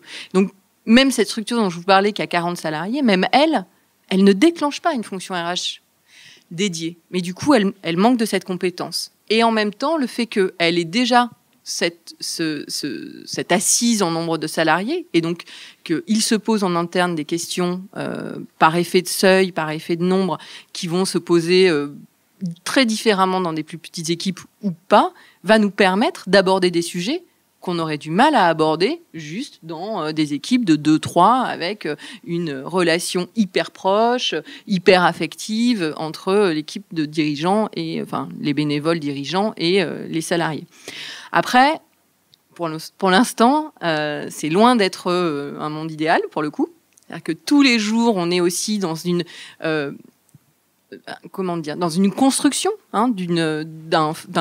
d'un vivre ensemble, d'un faire ensemble, parce que c'est pas tout à fait la même chose d'aborder ces questions-là avec, là, pour le coup, la structure qui a 40 salariés et la compagnie qui a été créée par un artiste juste pour porter administrativement sa création. Et du coup, on n'est pas du tout, ni dans les mêmes mondes, ni dans les mêmes référentiels. Et pourtant, ça n'empêche pas d'avancer. Ça n'empêche pas d'interroger. Alors, ce qui est intéressant, c'est que ce que ça produit finalement, notamment par l'entrée QVT, qualité de vie au travail, notamment par l'entrée droit d'expression, ou en tout cas espace d'expression des salariés, ce que ça produit, c'est qu'il y a beaucoup en ce moment de remise en cause de l'organisation des gouvernances au sein des adhérents. Donc on a j'ai beaucoup de structures, plutôt spectacle vivant, plutôt compagnie. Et c'est ce que je disais tout à l'heure. J'ai beaucoup de structures qui se posent ces questions-là et qui reviennent sur le tout associatif, ou en tout cas l'association telle qu'on la connaissait jusque-là ou telle que eux la vivaient jusque-là, avec des CA plus ou moins engagés ou plus ou moins présents, mais en général des salariés complètement absents. Donc nous, sans aller après jusqu'à... Pour l'instant, j'en ai pas encore qui sont prêts à créer des sociétés coopératives, mais juste déjà d'avoir cette démarche, de faire entrer des salariés dans les gouvernances, c'est un mouvement que je vois fort et qui vient notamment de ce que l'on interroge sur la QVT. Il y a des types de structures dans lesquelles ça va plus vite que d'autres. Il y a des gens qui se posent plus de questions, et c'est vrai que, en tout cas différemment, et que pour ça, on voit aussi que le nombre joue. C'est pas le nombre et l'ancienneté, pas forcément de la structure, mais des fondateurs. C'est-à-dire que quand on a des fondateurs qui sont là depuis 20, 30 ans dans les structures, on n'a pas du tout la même mobilité au changement, sans faire de caricature évidemment, et c'est très divers, mais on voit quand même qu'il y a une espèce de pattern un peu commun, de dire interroger la gouvernance, c'est plus compliqué quand on est fondateur, porteur du projet depuis toujours, et qu'on l'incarne, et qu'il est très difficile d'imaginer de ne plus l'incarner exactement de la même façon, ou de le mettre en discussion avec des salariés. Après, je crois que c'est après, sur l'alignement avec le projet associatif. Merci Rachel. Et on va enchaîner tout de suite, du coup, avec Eddy, directeur de l'association WART, et qui l'association WART faisant partie donc d'une structure collective qui s'appelle SIU à Morlaix, et qui va un petit peu témoigner effectivement de la réflexion sur cette gouvernance collective, puisque SIU étant un collectif, voilà, comment ça s'est organisé, comment ça s'est posé. Rapidement, d'abord présenter un peu WART, parce que c'est important historiquement, pour expliquer aussi pourquoi on s'associe avec d'autres et comment ça s'est fait. Donc moi je suis le directeur de l'association WART, qui organise un festival qui s'appelle le Festival Panorama à Morlaix, qui a connu une évolution très très forte ces dernières années. Ça aussi, ça a une importance, puisqu'on est passé de 7 000 à 27 000 spectateurs en 5 ans. Et puis on est aussi, on dira, booker, développeur, puisqu'on accompagne des artistes, dont beaucoup qui jouent au Transmusical, par exemple cette année.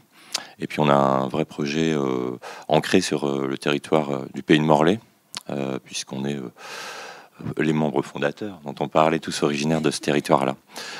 Et puis il y a quelques années maintenant, une dizaine d'années, quand le festival a commencé à prendre un peu d'importance, on s'est installé, on peut dire même on a squatté les bureaux d'une autre association qui s'appelle le Théâtre de l'Entresort, qui est une compagnie de théâtre qui travaille avec des acteurs professionnels adultes handicapés, dont la metteur en scène est Madeleine Noirne, que certains connaissent peut-être, puisqu'elle est présidente aussi du Syndéac. Et puis en fait, ils nous ont invités à rester dans les locaux, et on partage nos locaux depuis 10 ans, mais on partage aussi nos modes de production, puisqu'on échange beaucoup sur deux mondes qui sont a priori quand même assez différents dans leur structuration. C'est le monde du théâtre et de la musique, on en parlait tout à l'heure. Voilà, un secteur un peu plus jeune dans sa structuration, celui des musiques actuelles, et puis un autre secteur un petit peu, voilà, qui a un petit peu plus de bouteilles sur les questions de structuration. Et puis ça fait longtemps qu'on a en tête peut-être d'avoir un lieu sur notre territoire, puisqu'on n'avait pas de lieu, pas de théâtre, pas de salle attitrée. Et puis ça fait un moment qu'on regardait un lieu qui s'appelle la Manufacture des Tabacs à Morlaix, qui est un lieu emblématique pour le territoire, puisque moi, par exemple, mon arrière grand-mère y a travaillé, ma grand-mère, mon père, enfin bon, c'est un truc un peu fort, et qui a été quand il a fermé, un séisme quand même social pour ce territoire-là. Et puis il y a quelques années, on a décidé d'y aller, un peu poussé d'ailleurs par les collectivités qui voulaient qu'on y aille, mais qui voulaient pas porter le projet. Donc on s'est dit on va pas attendre, et on a décidé donc de s'associer pour réhabiliter une partie de cette manufacture des tabacs. Et puis une autre structure nous a rejoint, qui est le cinéma La Salamandre. Donc le projet s'appelle SIU. le S du cinéma art et essai La Salamandre, le E de l'Entresort et le W de Wart. Donc pas facile à prononcer. On aime bien la difficulté, comme je le disais, mettre des W partout dans le Finistère, alors qu'on ne sait pas le prononcer, le W, là-bas. Mais bon, voilà. Et puis du coup, on a créé donc une association d'associations. On est dans la phase permis de construire sur ce lieu. C'est 3000 mètres carrés au sein d'un établissement qui en compte, je ne sais pas, 10-15 000 mètres carrés, qui est classé au monument historique. Donc le projet, c'est l'installation de ces 3 structures ensemble autour d'un projet commun, partagé. Donc ce qui est important, c'est qu'on travaille depuis longtemps ensemble avec le théâtre de l'Entresort, et puis on travaille aussi depuis un moment avec le cinéma à La Salamandre à travers des ciné-concerts, des actions communes. Donc voilà, c'est pas 3 structures qui se découvrent. On se connaît depuis un moment. On va être confronté, on est déjà confronté à des problématiques nouvelles et bien plus fortes, puisque là, on va partager un projet vraiment commun et pas des projets parallèles. Et donc, alors l'installation est prévue en 2017, si tout se passe bien, avec donc 2 salles de cinéma, un lieu commun, café, restauration, puis une salle de spectacle qui sera dédiée plus à la création de spectacles, autant dans le domaine des musiques actuelles que du théâtre, que de la danse, puisqu'on a 2 artistes associés qui sont Bernard de Monté pour la danse et puis Rodolphe Berger pour la musique. Donc voilà, donc on a créé une association d'associations. Alors, ce qu'il faut comprendre, c'est que nos 3 structures étaient quand même assez structurées. Par exemple, pour Wart, je vais parler de Wart essentiellement, on a un CA et un bureau très très présent, avec une équipe investie depuis très longtemps, notamment autour du festival Panorama. Et pour nous, il était très important qu'il y ait un vrai équilibre dans l'association d'associations SIU entre les 3 structures. C'est pas facile à dire, hein. Surtout après 2 jours de festival. Ouais. Et donc, en fait, il y a une présidence tournante. Hein. Là, en ce moment, c'est le président de Wart qui est président de l'association d'associations. Et puis, on va changer comme ça tous les ans. Au début, il y avait les 3 présidents. Et puis, pour des questions... on a fait un premier DLA, là, il n'y a pas longtemps, sur des questions juridiques... des questions comptables, puis on nous a conseillé quand même de pas trop complexifier. Et comme moi, je suis pas trop fan de tout ce qui est trop complexe non plus, on nous a dit que 3 présidents, c'était un peu compliqué en termes de représentativité, notamment au niveau des banques. Qu'ils allaient... Bon, c'était bien d'inventer, mais peut-être pas aller trop loin quand même pour rester compréhensible, quoi. Voilà, si vous voyez ce que je veux dire. Donc, dans cette association d'associations, les 3 associations sont représentées. Et puis, donc moi, Thierry pour le théâtre de l'Entresort, l'administrateur du théâtre de l'Entresort, et puis Véronique pour la Salamandre. On est, on va dire, chargé par nos structures d'accompagner la création de ce projet. Pour l'instant, il n'y a pas de poste spécifique, mais on en ressent le besoin là-bas d'un chargé de mission peut-être sur ce projet, puisque c'est vrai que chacun d'entre nous, on prend beaucoup de temps pour monter ce projet. Donc voilà. Après, là, l'idée maintenant, c'est d'avancer ensemble sur ce projet, avec aussi de savoir comment aller plus loin ensemble. De partager davantage sur ces questions-là. Alors, c'est vrai qu'on se pose des questions, notamment de comment impliquer l'équipe au jour le jour dans ce nouveau projet, qui n'est pas non plus, comment dire, d'anxiété par rapport à ce projet. Alors justement, je parlais d'un premier DLA qu'on a fait. Il y avait une dimension ressources humaines dans cette... Et puis alors, je pense qu'on a peut-être mal interprété ou mal compris ce qu'on nous a dit, mais... on a compris en gros, et je le conseille pas, qu'il ne fallait pas trop inquiéter ou informer les permanents de la structure trop tôt sur le projet. En fait, c'est absolument catastrophique de faire ça. Voilà. Oui, c'est ça. Mais c'est assez con. Voilà. Mais je pense que c'est dans la manière dont ça nous a été expliqué. Voilà. En disant, les inquiétez pas trop. Sauf que c'est absolument l'inverse qu'il faut faire, puisqu'en plus, nous, Là, je trouve que cette réunion est très intéressante aussi parce qu'elle m'apprend pas mal de choses sur moi-même, notamment sur mon rôle, qui est en train de changer puisque je suis membre fondateur de cette structure. Et c'est vrai que ce projet, quand même, WART, le Festival Panorama, il a été vraiment porté depuis le début par quelques membres. Et c'est vrai que c'est pas facile de lâcher un petit peu du mot et de laisser le projet à d'autres. Et je pense que moi, et puis Joran, avec qui j'ai créé la structure, on a été longtemps focalisé sur l'idée que voilà, le projet, c'était nous qui donnions sa direction, que les idées venaient pas de nous, c'était pas bon. Et puis depuis quelques temps, voilà, moi j'ai changé de posture vraiment dans cette idée-là, dans l'idée d'être dans de la transmission. On a une équipe qui s'est rajeunie, des gens qui se sont installés à Morlaix alors qu'ils ont 24-25 ans. C'est pas pareil que de venir à Rennes ou à Brest, c'est vrai, de s'installer. Donc je pense qu'ils étaient vraiment portés par le projet. Et pour moi, c'est hyper important que ce projet, ça devienne autant leur projet que le nôtre. Et c'est quelque chose qu'on est vraiment en train de faire. Et le projet Sioux aussi, qui nous oblige à formaliser un petit peu, parce que bon, comme je l'ai dit au début, ça, voilà, c'était un peu rock'n'roll. Voilà, quand on s'est restructuré, on s'est jamais posé toutes ces questions-là. Sauf que l'association WART, elle a grandi très très vite, et on est obligé aujourd'hui de se poser ces questions-là. Et c'est vrai que le projet Sioux nous aide aussi à nous les poser, ces questions-là. Donc c'est hyper intéressant. Et donc l'idée, c'est vraiment d'impliquer toute l'équipe, autant les CA de chaque structure, les bureaux de chaque structure, les bénévoles de chaque structure, mais aussi les permanents dès aujourd'hui. Alors, on se dit pas aujourd'hui, bah toi tu vas glisser là et tu seras plus comptable, tu seras plus, voilà. Mais on essaye de construire le projet ensemble. Le projet artistique, et c'est à partir de ce projet artistique, je pense que voilà, peut-être que les lignes vont bouger. On va garder nos identités et notre indépendance totale, mais il va y avoir des projets en commun qui vont se créer. Qu'est-ce que je peux rajouter ? Je peux rajouter, oui, donc le Festival Panorama est membre du collectif FEDS. Et c'est des questions sur lesquelles on échange pas mal en ce moment, les questions de gouvernance. Je pense qu'on continuera peut-être ces discussions, j'espère, à l'occasion du Festival Panorama.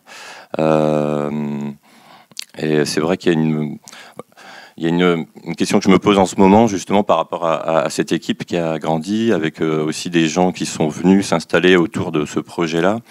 Des jeunes à qui on a dit quand même, ouais, tu vois, ça va être dur, la précarité, tu vas bouger tout le temps, etc. C'est vrai que c'est pas évident. Le secteur des musiques actuelles, tout à l'heure, je sais plus, on disait que des jeunes posaient la question de savoir où c'est qu'on gagnait le plus dans la culture. C'est une question marrante.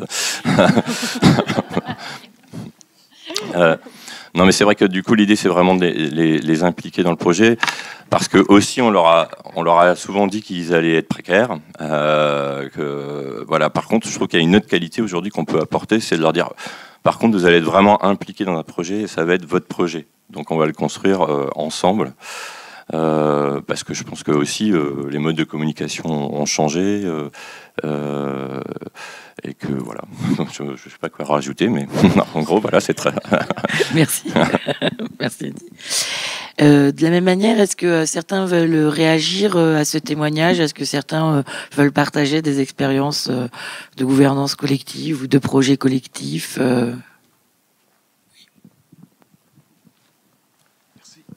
Bonjour, Arnaldo Balthazar, je fais de l'accompagnement et conseil projet associatif. Je suis aussi bénévole, responsable d'associations culturelles. Vous avez présenté beaucoup de choses, et même des choses qui font rêver, de scope, voilà, idéal, etc. Moi, j'aurais une petite question encore, si vous permettez, à rajouter. C'est la question de la gouvernance dans les toutes petites structures, qui sont des structures émergentes dans le secteur culturel, qui se voient confrontées à moins de financement, moins de billetterie, l'artiste en crise et situation psychologique difficile, les salariés administratifs en fin de contrat aidé aussi en situation de difficulté psychologique. Voilà, si par rapport à cette situation de crise dans les toutes petites structures, vous aviez des pistes, des idées, je suis vraiment prenant. Merci. Qui veut répondre ? Des exemples peut-être ? Allez, non. Vas-y, Carole, je t'en prie. Non, je suis pas partie. Tout le monde peut répondre, je crois, en fait. Peut-être probablement, tout le monde a des cas très précis en tête. en fait, la question, c'est quoi? C'est comment passer ce cap-là, en fait. C'est toujours à ce moment-là qu'effectivement, on est à la fois débordé par une quantité de travail, par très peu de personnes pour réaliser cette activité, par très peu de moyens matériels, voire des locaux, on est obligé de squatter, voire des ressources financières, etc. Et donc, c'est la phase critique, effectivement. Si on la passe, on arrive à structurer un petit peu, à poser un projet et à avoir surtout du soutien en termes de ressources pour le faire. Si on n'y arrive pas, le projet est en péril et pas, ce que j'entends de ce que vous dites et qui est très vrai, pas seulement le projet, mais les individus qui portent le projet. Moi, je dirais qu'il n'y a pas de réponse, là encore, modèle, type ou unique. Tout dépend de la capacité des personnes à continuer à s'engager malgré une situation de précarité, malgré une usure, une difficulté psychologique ou pas, si elles peuvent passer elles-mêmes ce cap-là.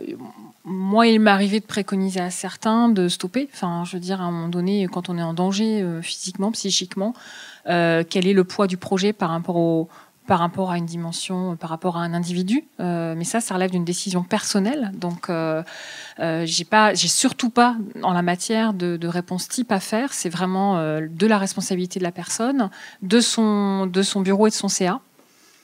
Là où je pense qu'il faut correctement poser la question, c'est correctement poser la question aux instances dirigeantes bénévoles. Que vont-elles exiger ou pas d'un éventuel salarié en contrat précaire qui arrive en fin d'emploi aidé, etc. Est-ce qu'elles prennent le relais? En tant que bénévoles, finalement, elles sont dans des situations psychologiquement plus tenables que ça, parce que je dirais que dans le ratio contribution-rétribution, dans ce qui peut permettre d'équilibrer la situation, elles peuvent au moins se dire qu'elles ne le font pas avec la contrainte le risque de perdre leur travail. Donc après, si elles continuent, elles, en tant que bénévoles, à porter, est-ce qu'elles sont prêtes à prendre le relais de la recherche de financement, le relais de l'activité à réaliser? Elles peuvent être relais à ce moment-là. Mais je pense qu'à un moment donné, elles ne peuvent plus être en injonction absolue pour le salarié de continuer dans une situation qui n'est plus tenable. Mais là, je dirais, il n'y a pas de situation type. Il y a des salariés qui arrêtent dans cette situation. Il y en a qui perdurent et qui vont à l'arrêt maladie ou aux grandes difficultés. Souvent, ça vient aussi du type de pression qu'on est capable de leur mettre ou pas. Et là, en pression, il y a des pressions... je dirais, il y a déjà le risque de perdre son job, il y a le risque de plus avoir de salaire, et puis il y a la pression psychologique et morale, justement sur les valeurs, de tu peux pas arrêter le projet, tu peux pas laisser tomber le projet, tu peux pas trahir la cause, tu peux pas, si toi t'arrêtes, comment on va faire, etc. Ben stop, je ne suis que salarié, je ne suis pas militant. C'est-à-dire que si à un moment donné, moi j'exprime que je ne veux pas être militant dans cette cause-là, c'est-à-dire aller au-delà de mes 70 heures par semaine, parce que j'ai juste oublié de dire quand même que j'ai pas une vision juridique de la chose et que la norme informelle qui va être partagée et légitime dans le secteur, c'est qu'effectivement on va pas forcément compter à l'heure près. Mais si par contre à un moment donné j'exprime que moi je ne peux plus, là où il y a violence, c'est quand les instances dirigeantes bénévoles ne l'entendent pas et qu'elles continuent à user de ce pouvoir-là pour dire je fais perdurer le projet malgré tout. Malgré le manque de ressources, malgré le manque de moyens humains, parfois, il faut aussi accepter en tant que bénévole que le projet n'est pas valide. Effectivement, tant qu'on n'en a pas la responsabilité financière, je suis complètement d'accord avec ça. À un moment donné, c'est quand même plus facile de dire aux autres de continuer à y aller, quoi. Je veux dire parce que voilà. Par contre, quand chacun partage cette responsabilité-là, les décisions se prennent pas de la même façon. Donc, moi, je pense qu'il y a violence quand on continue de mettre une pression là où il n'y a plus lieu d'être à quelqu'un qui n'est pas en situation de réaliser une activité. Voilà. Et que, je dirais, la décision, elle peut être prise par rapport à ce critère-là. Et on ne peut pas exiger de la dévotion à ce moment-là. Si le projet n'est pas viable, s'il n'est pas, je dirais, pas rentable, mais tenable dans les ressources financières et tant hommes qu'on a dans la structure, eh bien, il n'est pas viable. Et pourquoi? Ben, voilà, on posera un diagnostic, hein, mais... Juste un petit mot, peut-être si j'ai 2 minutes. Je pense que là, c'est une question fondamentale pour aller vite. Pour aujourd'hui, dans le secteur culturel, on le voit, il y avait une table ronde hier sur l'intermittence, etc., globalement, et dans le rapport de l'émergence qui pose souci à plein de niveaux. Et je crois que tout ce qui est, comme je le disais tout à l'heure, lié au mouvement de la crise ou ce qu'elle nous oblige à faire en termes d'innovation, d'imagination, etc., c'est vraiment ça. C'est-à-dire, moi, je travaille avec un metteur en scène qui parlait, lui, pour les artistes émergents, de seuil d'épuisement. Et qui, en fait, aujourd'hui, on est en train, finalement, de re-questionner la légitimité de ceux qui, parce qu'on a voulu une démocratisation culturelle, et tant mieux, se prédisposent comme étant artistes et comme ayant le droit. C'est-à-dire que du coup, il y a parfois un fantasme sur l'endroit où se positionne la croyance de pouvoir réussir ou pas, parce qu'on est dans des secteurs subjectifs. Et souvent, moi, ce que j'aurais tendance à dire, c'est que moi, ça fait 15 ans que je travaille dans le secteur du spectacle et je n'ai pas cessé de voir de l'amélioration de la qualité professionnelle. Et je crois on va de plus en plus vers ça. Le master dans lequel je travaille forme des administrateurs et c'est ce qu'on leur dit. C'est-à-dire que les émergents, souvent, sont des artistes seuls, qui n'ont pas d'administratif à leur côté, ou alors des gens qui sont bénévoles, et qui du coup n'ont pas la capacité à mettre en perspective leur avenir d'un point de vue concret, en tout cas managérial ou de stratégie de structure. Et du coup, ils restent dans un certain fantasme de légitimité artistique, en discutant la subjectivité de ce que peut dire la DRAC, les subventionnaires, etc., de leur œuvre, dans la contextualisant avec les autres, et en reste là. Et donc, je pense que améliorer ça, c'est d'abord un soutien réaffirmé du politique à la culture en général. C'est ce que je dis là, et le corollaire de ça, c'est d'abord ça. Et ensuite, malgré tout, une expertise administrative et une capacité à maîtriser les enjeux et les outils de développement un peu plus affinés, qui va peut-être améliorer les choses et faire qu'on sera dans une société relativement saine entre démocratisation culturelle, amateurisme, développement et professionnalisation.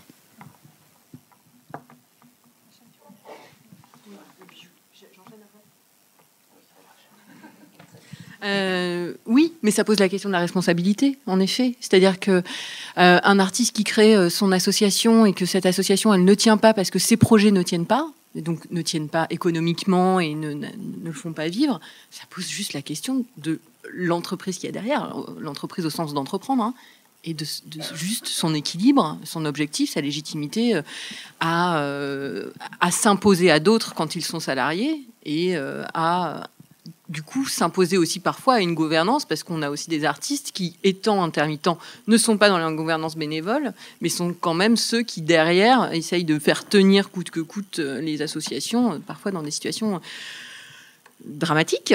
Mais moi, j'ai l'exemple... alors, je travaille avec beaucoup de types d'acteurs, et c'est vrai que ce que je vois, et on en parlait aussi tout à l'heure, ce que je vois aujourd'hui, c'est... Des complexités d'organisation, c'est exactement ce que tu disais, qui peuvent aussi en partie anticiper ça. Donc j'ai par exemple l'exemple c'est un chorégraphe donc qui avait sa compagnie de danse et qui après 10 ans d'une compagnie gérée en association avec des gouvernances de façade qui se sont succédées, une difficulté à tenir le projet, 4 emplois jeunes qui ont été remplacés par ensuite les emplois en CUI, enfin voilà, total, a fini par tout remettre à plat et à se dire mais je ne peux pas, alors je ne sais pas ces mots exacts, hein, mais je ne peux pas continuer sous un format associatif, une activité qui n'a quand même que pour but de moi porter mon activité, mon salaire, ou en tout cas, en partie, n'a que ce but-là. Et donc, il s'est dit, j'ai besoin de quelque chose de plus proche de mes objectifs, et donc d'organiser mon activité, sa forme juridique, et la manière dont aussi la gouvernance s'organise au sein de cette forme juridique en fonction de l'objectif que je poursuis. Et comme il en a plusieurs, parce que, évidemment, il est multiple, hein, et puis il a des activités très hétérogènes, il s'est rendu compte que, il était engagé sur un territoire très spécifique du Périgord noir, pour ne pas le citer, avec une action territoriale collective où s'étaient tissés des liens depuis de longues dates. Donc il y avait quand même une partie de ces projets qui était quand même aussi sur une décision, une participative, des choix qui étaient faits ensemble d'organiser des actions sur ce territoire-là. Donc pour ça, il a décidé de garder l'associatif et d'organiser différemment, d'avoir parce que ces gens-là intègrent, que ces parties prenantes intègrent la gouvernance. Et puis sa compagnie qui tournait difficilement, parce que de toute façon, il avait du mal à lui se payer. Et comme il était plutôt de ce style-là, il payait d'abord les autres et puis finalement, il se payait jamais. Enfin, en tout cas, rarement.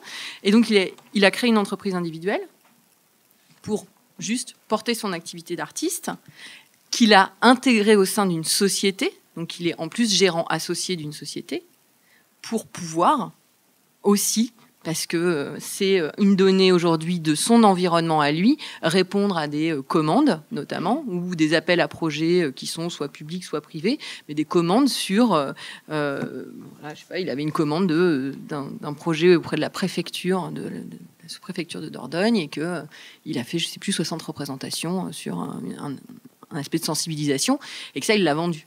Il l'a vendu par le biais d'une prestation dont le but était bien d'en retirer les bénéfices. Et donc, il a dit, moi, pour ça, finalement, une société, c'est bien ce qu'il y a de mieux, que je puisse retirer directement de ma gestion un revenu. Et ça, lui, c'est une espèce d'écosystème de enfin, je sais pas comment appeler ça, une espèce de holding de l'artiste. Elle permet aussi de poser, enfin, d'éviter que les gens se trompent sur ce qu'ils font là.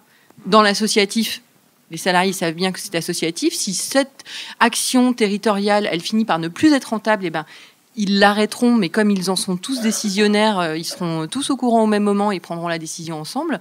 Sur son activité à lui, de société ou dans son entreprise individuelle, c'est bien que lui que ça regarde, et s'il fait travailler d'autres gens ou s'il monte d'autres projets, ça prendra d'autres formes. Ça ne l'empêche pas, lui, en société, de faire partie d'un collectif, voire même y penser sur l'entreprise individuelle, pourquoi pas, parce que, bon, là, il l'a pas fait finalement, mais il avait pensé à un moment intégrer une coopérative d'activité d'emploi pour ça. Enfin, en tout cas, d'être sur quelque chose de finalement très complexe, mais qui va complètement changer le rapport à la structure est en difficulté, qu'est-ce qu'on fait ? Et du coup, moi, je vois que ça se généralise. Alors, j'ai pas, on me disait, moi, j'ai pas trop d'exemples dans la musique actuelle, mais tu en avais un, toi, très proche, à Brest, dans les musiques actuelles, de ce genre de construction un peu compliquée, ou qui paraît compliquée, mais qui essaie vraiment d'aligner et la manière dont on décide, et la manière dont on s'associe, et la forme juridique. Et que cet alignement entre l'objectif qu'on poursuit, voire du coup le projet d'entreprise, hein, que ce soit une entreprise associative, une entreprise lucrative, voilà, le projet d'entreprise et la manière dont il est structuré juridiquement, et puis du coup la manière dont la gouvernance est organisée. Après, du coup je sais plus ce que je voulais dire, parce que j'ai rebondi sur la question, mais du coup, nous... Oui, on est en fait, oui, c'est ça. C'est là où il fallait que je revienne. J'y suis venue, super. Par exemple, ouais, pour le coup, pour illustrer cette histoire d'alignement, bon, on est un groupement d'employeurs. On défend, enfin, un groupement d'employeurs, on pourrait se cantonner, comme beaucoup de groupements d'employeurs, à partager de l'emploi, c'est-à-dire 1 + 1 égale 1,5. Et du coup, de se dire, on est là, c'est ça. Non, mais parce que on est là juste pour ça. Et mine de rien, l'enjeu qui a été identifié était de se dire non, on va vraiment faire de cet espace un outil, comme je vous le disais, de structuration de l'emploi, voire des pratiques RH, voire même, parce que c'est un enjeu, l'accompagnement des managers, des pilotes de ces structures, qu'ils soient bénévoles ou qu'ils soient salariés, en disant... Mais oui, on a beaucoup tapé aussi sur les directeurs. Enfin, ça fait quelques années qu'on entend tout ce qu'on n'a pas fait, tout ce qu'on a. Je dis nous parce que j'ai aussi été directrice de structure de lieu, donc tout ce qu'on n'a pas su faire, tout ce que en RH on n'a pas fait, pas bien, pas comme il fallait et tout, et de se dire bah oui, enfin en même temps, moi je vois aussi dans les structures qui sont adhérentes chez moi, les premiers exposés au RPS, enfin aux risques psychosociaux. C'est les managers, en fait. Hein. Donc, du coup, c'est sortir de cette culpabilisation pour, en même temps, eux, en ayant pris conscience, se doter de moyens collectifs. Donc là, encore une fois, moi, je reviens avec ma petite pancarte, je suis là pour vous, pour être accompagné, écouté, parfois coaché, voire être mis en relation avec quelqu'un qui pourrait nous aider ou en relation avec carrément quelqu'un de l'extérieur qui interviendra. Et donc, avec cette grande ambition d'amélioration de la qualité de l'emploi ou de l'emploi de qualité ou de la vie au travail, enfin tout ça, on s'est quand même dit, ouais, mais en étant un groupement d'employeurs, faut quand même vraiment qu'on fasse attention parce que, groupement d'employeurs, au final, on peut quand même avoir des salariés qui vont être partagés entre, aujourd'hui j'en ai très peu, mais de trop nombreuses structures, 6, 7, 8, des salariés qui vont du coup aussi, comment eux, on va organiser leur droit d'expression ou leur capacité d'expression dans ces projets-là, dont ils font aussi partie. Et donc, est-ce que nous-mêmes, en organisant ça, on ne va pas créer, peut-être diminuer un peu la précarité, mais créer juste aussi de l'inconfort, de l'insatisfaction. Et puis, en plus, qu'est-ce qu'on donne comme capacité de décision, de responsabilité à ces salariés-là, qui, donc, parfois... Et donc, juste cette réflexion de se dire, on a un grand but, on a un grand objectif, une mission, une espèce de raison d'être. On va quand même réfléchir à ce que, à tous les endroits de notre chaîne, on respecte ce grand principe. Et que ça, poser cette question-là, aujourd'hui en tout cas, telle que collectivement elle est mise sur la table, pour moi et dans toutes les expériences que j'ai eues jusque-là, toutes les associations, les dizaines d'associations dans lesquelles j'ai été salariée, dirigeante, présidente, membre du CA, tout ça, c'est finalement une des premières fois que... Mais parce que c'est le temps, c'est pas parce que tout à coup, c'est juste que y a une maturité dans le secteur qui fait qu'aujourd'hui, oui, on se dit, est-ce que nous sommes bien alignés à tous les endroits de notre projet? Est-ce que quand on choisit un partenaire, parce que nous, on a aussi un enjeu territorial de se dire comment on travaille très localement sur des bassins de vie pour créer de l'emploi au plus près des structures adhérentes, donc sur un espace qui est grand et qui sera peut-être encore plus grand demain. Du coup, comment, quand on travaille avec des partenaires sur place, on est sûr qu'ils sont dans la même attention à la qualité au travail? Comment on est sûr que toutes les structures qui sont adhérentes ont la même attention, que tous les managers ont la même, la même prédisposition? Alors, on n'a pas aujourd'hui mis en place d'indicateurs très clairs pour savoir s'il n'y en a pas un qui est en train de sortir, là, de dévoyer la pensée, la belle. Mais c'est en réflexion.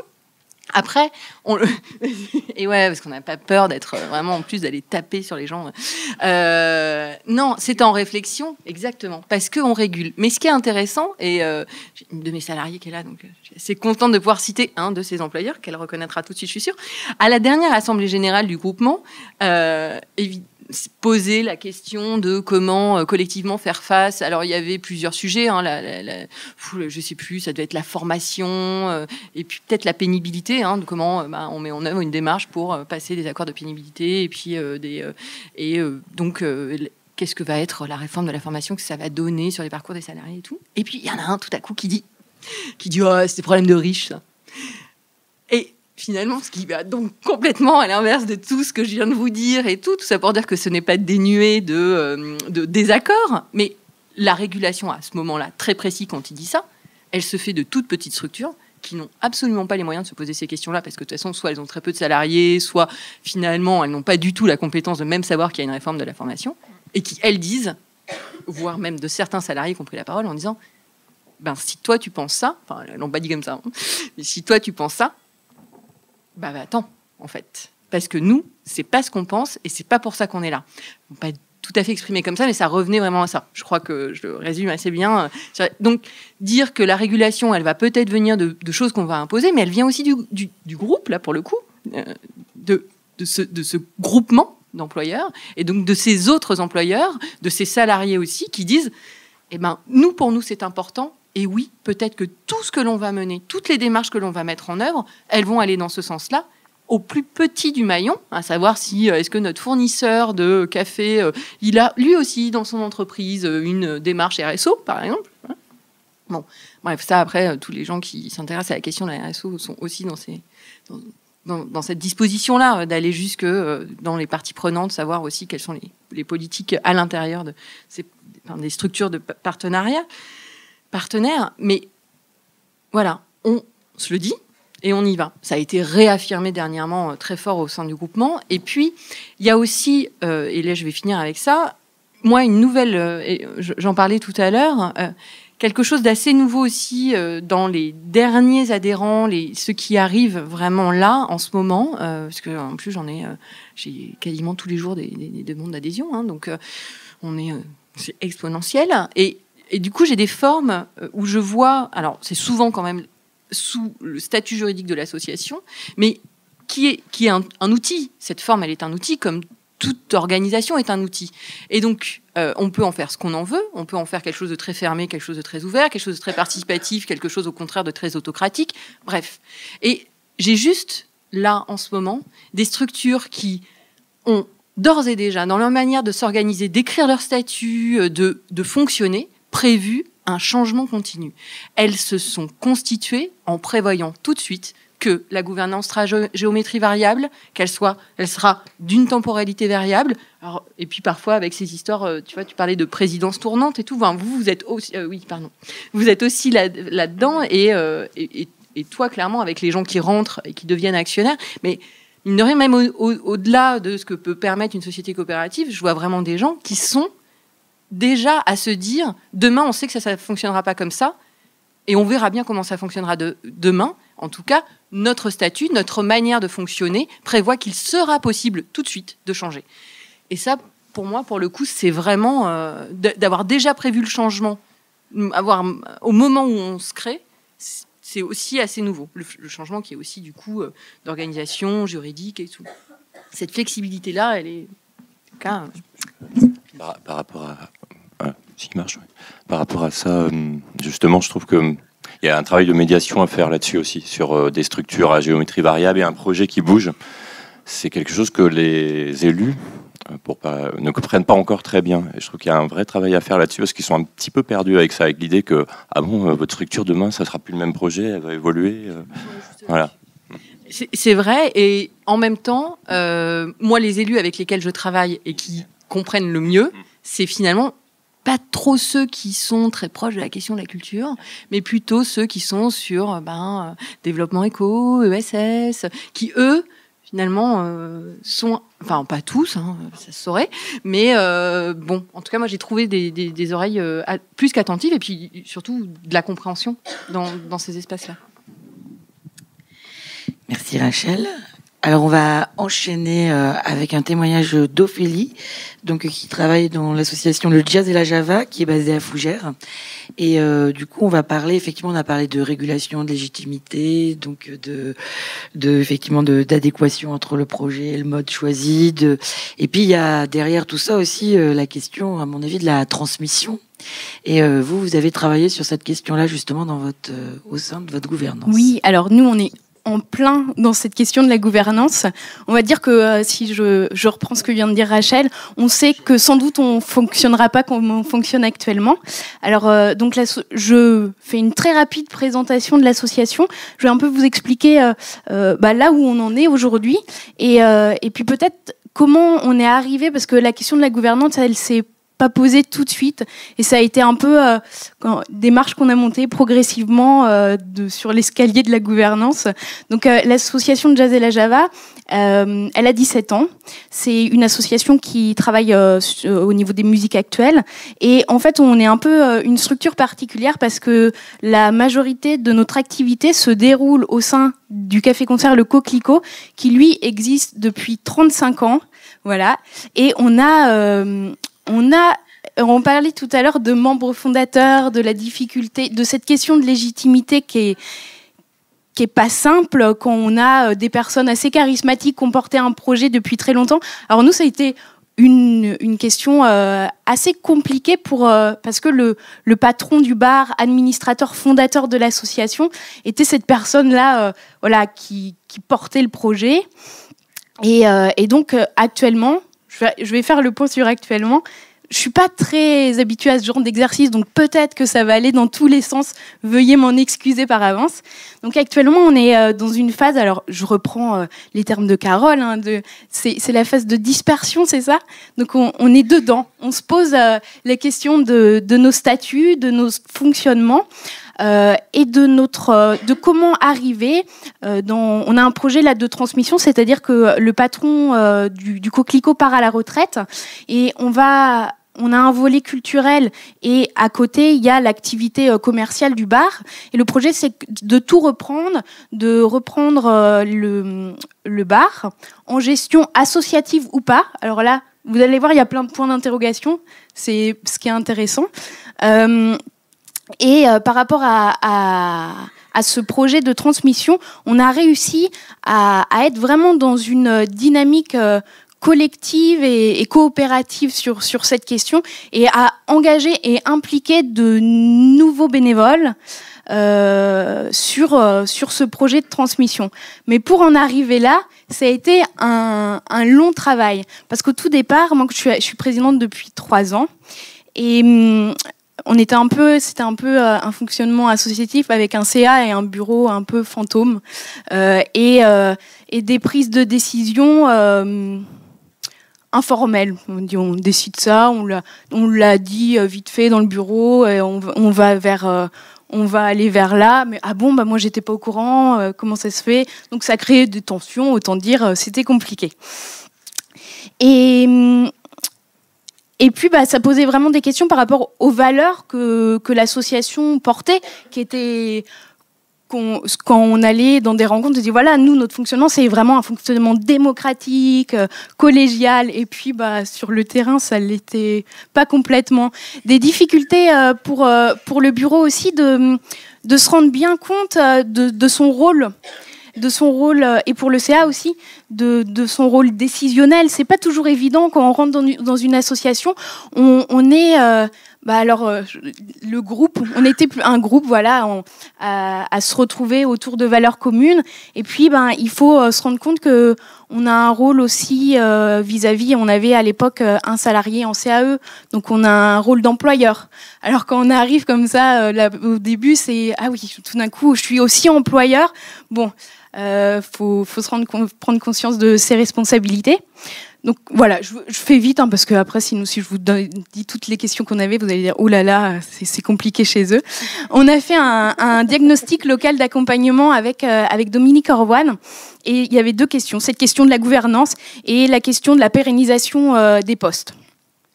Et c'est à ce moment-là que dans notre bouche est arrivé ce concept de gouvernance. On dit faut revoir la gouvernance associative. Donc ça a été très intéressant parce que ça a permis d'avoir un regard extérieur sur ce qui faisait barrage dans cette gouvernance.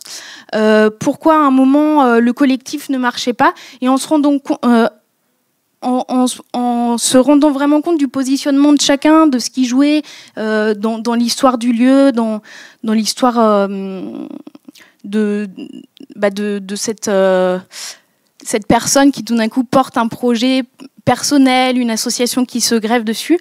Et je pense que ça a été très intéressant pour le CA et pour le bureau de vraiment prendre conscience de son rôle décisionnel, de son rôle au niveau des salariés.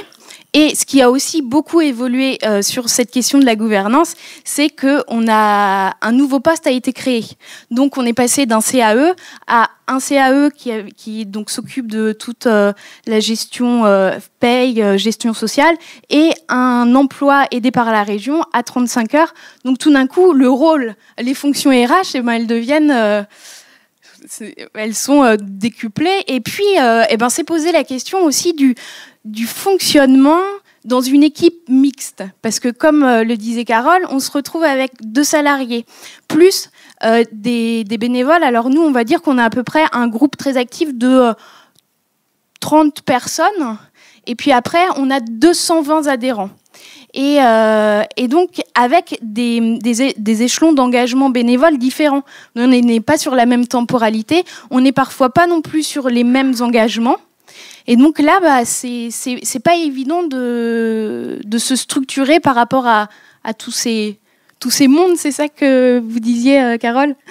Et donc voilà, c'est comment impliquer les gens, aussi déléguer les pouvoirs, ça veut dire comment travailler à ce que il n'y ait pas juste un petit groupe, un petit noyau dur de bénévoles qui à un moment s'essouffle parce qu'on a l'impression de tout porter sur ses épaules et on se dit pff. Mais d'arriver, alors comme tu disais peut-être Eddy, il y a des moments aussi où on se dit voilà, c'est difficile d'être dans un vrai collectif, mais parfois, en tant que noyau dur, on a aussi du mal à déléguer. Et donc, c'est poser toutes ces questions-là de comment vivre ensemble autour d'un projet commun et organiser le travail. Et à partir de là, on a mis en place des groupes de travail. Alors, on a différents groupes, des commissions. Et après des groupes de travail, des commissions où chaque commission a un référent qui a vraiment une délégation de pouvoir. Dites-moi si je parle trop. Hein.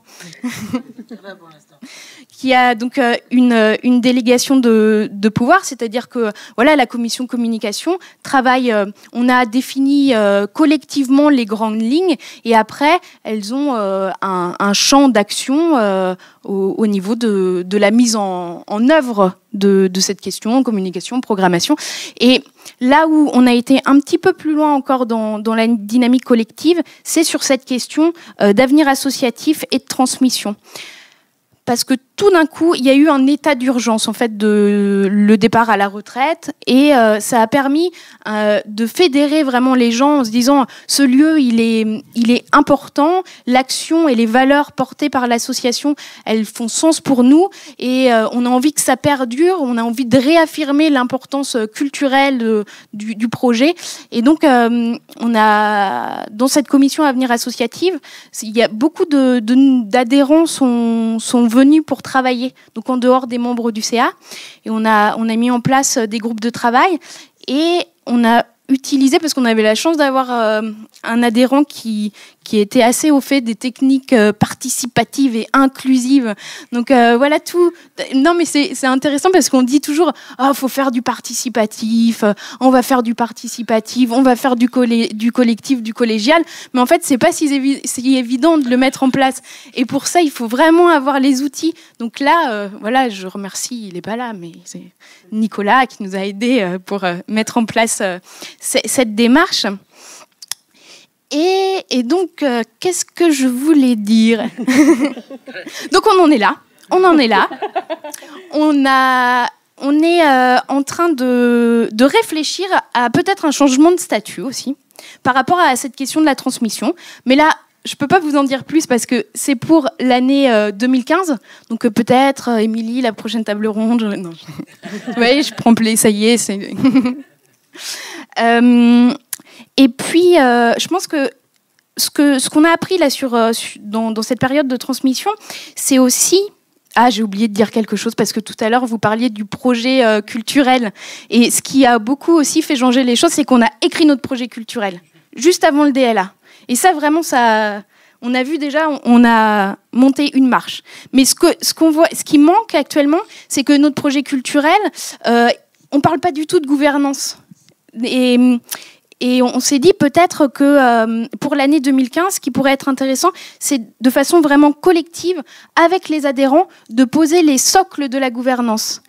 Et après, de voir si on garde le statut associatif ou si on passe en scope, mais aussi de ne pas faire pression sur ce statut parce que y a un moment où on était très très angoissés et on dit asso, scope, SIC, déjà qu'est-ce que ça veut dire et on nous a dit calmez-vous, de toute façon, comme tu disais Rachel, les valeurs, l'éthique, le statut il va en découler petit à petit en 2015, ça va être bon, j'espère. Hein, vous voyez, je tremble d'imaginer 2015. Et donc d'écrire, de réfléchir ensemble sur. J'ai mis dans ma petite intervention, c'était la maison commune, mais je me dis de créer les fondements de cette maison collectivement. Et après, de la faire vivre tous ensemble. Et donc ça sera en 2015, cette réflexion sur la gouvernance. Mais pour l'instant, on réfléchit avec ce qu'on fait actuellement, donc ces groupes de travail, ces groupes, les commissions, et à essayer de donner la place à chacun et de prendre bien conscience aussi de notre responsabilité d'employeur, ce qui est vraiment pas évident on est une petite structure, hein, donc c'est vrai que je trouve que c'est une question qui est pas facile, l'implication des salariés. Alors peut-être, je sais pas Vincent, et Eddy aussi, mais on s'est dit que peut-être le statut coopératif, donc style SCOP ou SIC, amène un autre engagement salarial et une autre implication. Voilà, c'est des questionnements pour les années à venir pour l'association. Et ce que je voulais dire, c'est que je pense que fondamentalement, cette question de la gouvernance, elle part tout d'abord de valeurs, d'éthique en commun, ce qui fait groupe ou équipe. Alors, et puis après, c'est un dispositif. Ça veut dire comment on organise les choses pour que notre fonctionnement collectif, il soit au plus proche de notre éthique et de nos valeurs. Et puis, on découle des outils qu'on n'a pas toujours. Donc, je pense qu'il ne faut pas nous, on a été accompagnés par le pôle d'économie sociale et solidaire du pays de Fougères, et ça nous a beaucoup aidés pour prendre conscience aussi qu'on était un acteur de l'économie sociale et solidaire, et puis pour avoir des outils pour mettre en place ce processus collectif. Voilà. Merci Ophélie. Ouais. On va enchaîner avec les questions de la salle. Je vois une main qui se lève, François. J'avais prévu d'intervenir juste après Eddie, mais c'est encore mieux maintenant. Parce que, en fait, donc je suis François du Chaval à Angers.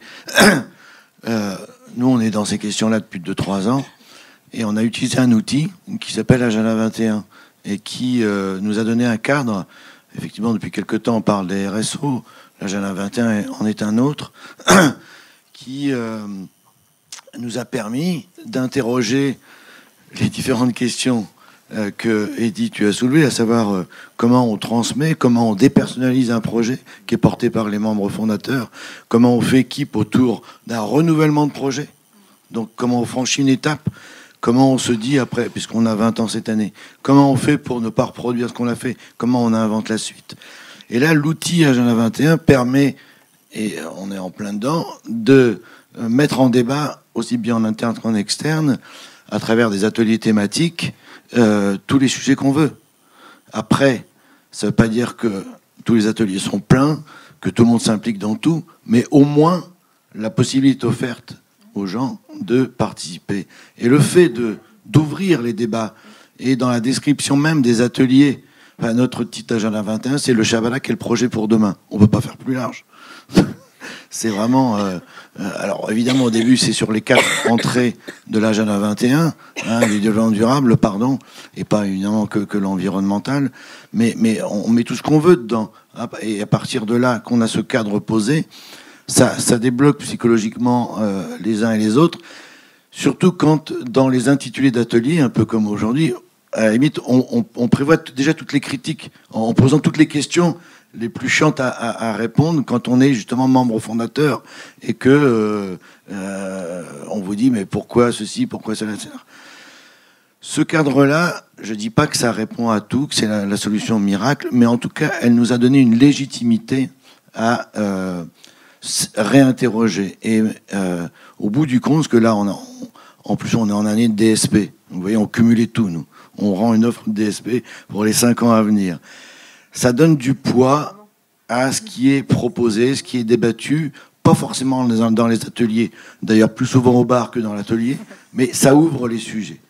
Et ça dépersonnalise, c'est-à-dire qu'une idée, elle est plus portée collectivement après, que même si c'est moi qui l'ai amenée au départ, mais n'empêche que après elle vit, et quand on la rédige, on la formalise par écrit, elle a plus tout à fait le même sens, la même épaisseur, quoi, voilà.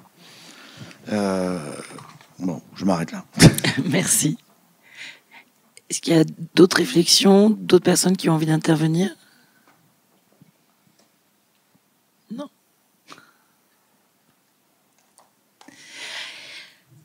Ah, ben on va finir alors, tout à fait, c'est bien. Eh bien, donc du coup, on va clore ce débat. Moi, qu'est-ce que je retiens effectivement, alors bon, il y a plusieurs choses qui ont été dites. S'interroger sur la gouvernance, c'est aussi s'interroger sur le projet, sur les manières de faire, sur les manières dont finalement on peut peut-être organiser cette réflexion collective. En fait, c'est comment à un moment donné. On est plusieurs personnes, on a chacun effectivement des rôles. On n'a pas beaucoup parlé quand même de la place de chacun, même si on en a parlé au début. Il faudra bien sûr, forcément, mais c'est en tout cas, c'est comment on organise cette réflexion collective, de ce que j'ai entendu, et puis comment effectivement on dépasse certains freins que sont, par exemple, il y a des porteurs de projets initiaux qui peuvent de manière légitimement naturelle porter le projet, mais comment on le dépasse pour s'ouvrir à d'autres. Il y a la question effectivement en tout cas de l'adéquation et de bien effectivement faire coller ce qu'on est en train de dire, défendre et ce qu'on fait. Enfin voilà, il y a toutes ces questions-là. Peut-être qu'une étape ensuite serait de s'interroger du coup plus sur comment ça peut concrètement se mettre en œuvre. C'est-à-dire que au-delà de cette réflexion, cette organisation collective, comment s'organisent peut-être ensuite les réels parcours de décision, les portages de responsabilités et comment on fait vivre de manière continue cette interrogation sur le projet. On dit de plus en plus qu'on essaye de faire vivre justement des interrogations continues, permanentes et durables de cette gouvernance. On a déjà un peu parlé. C'est aussi autour du projet et comment, du coup, concrètement, quels outils on pourrait utiliser pour cela. Voilà. Eh bien, il me reste à vous souhaiter une bonne fin d'après-midi et à bientôt.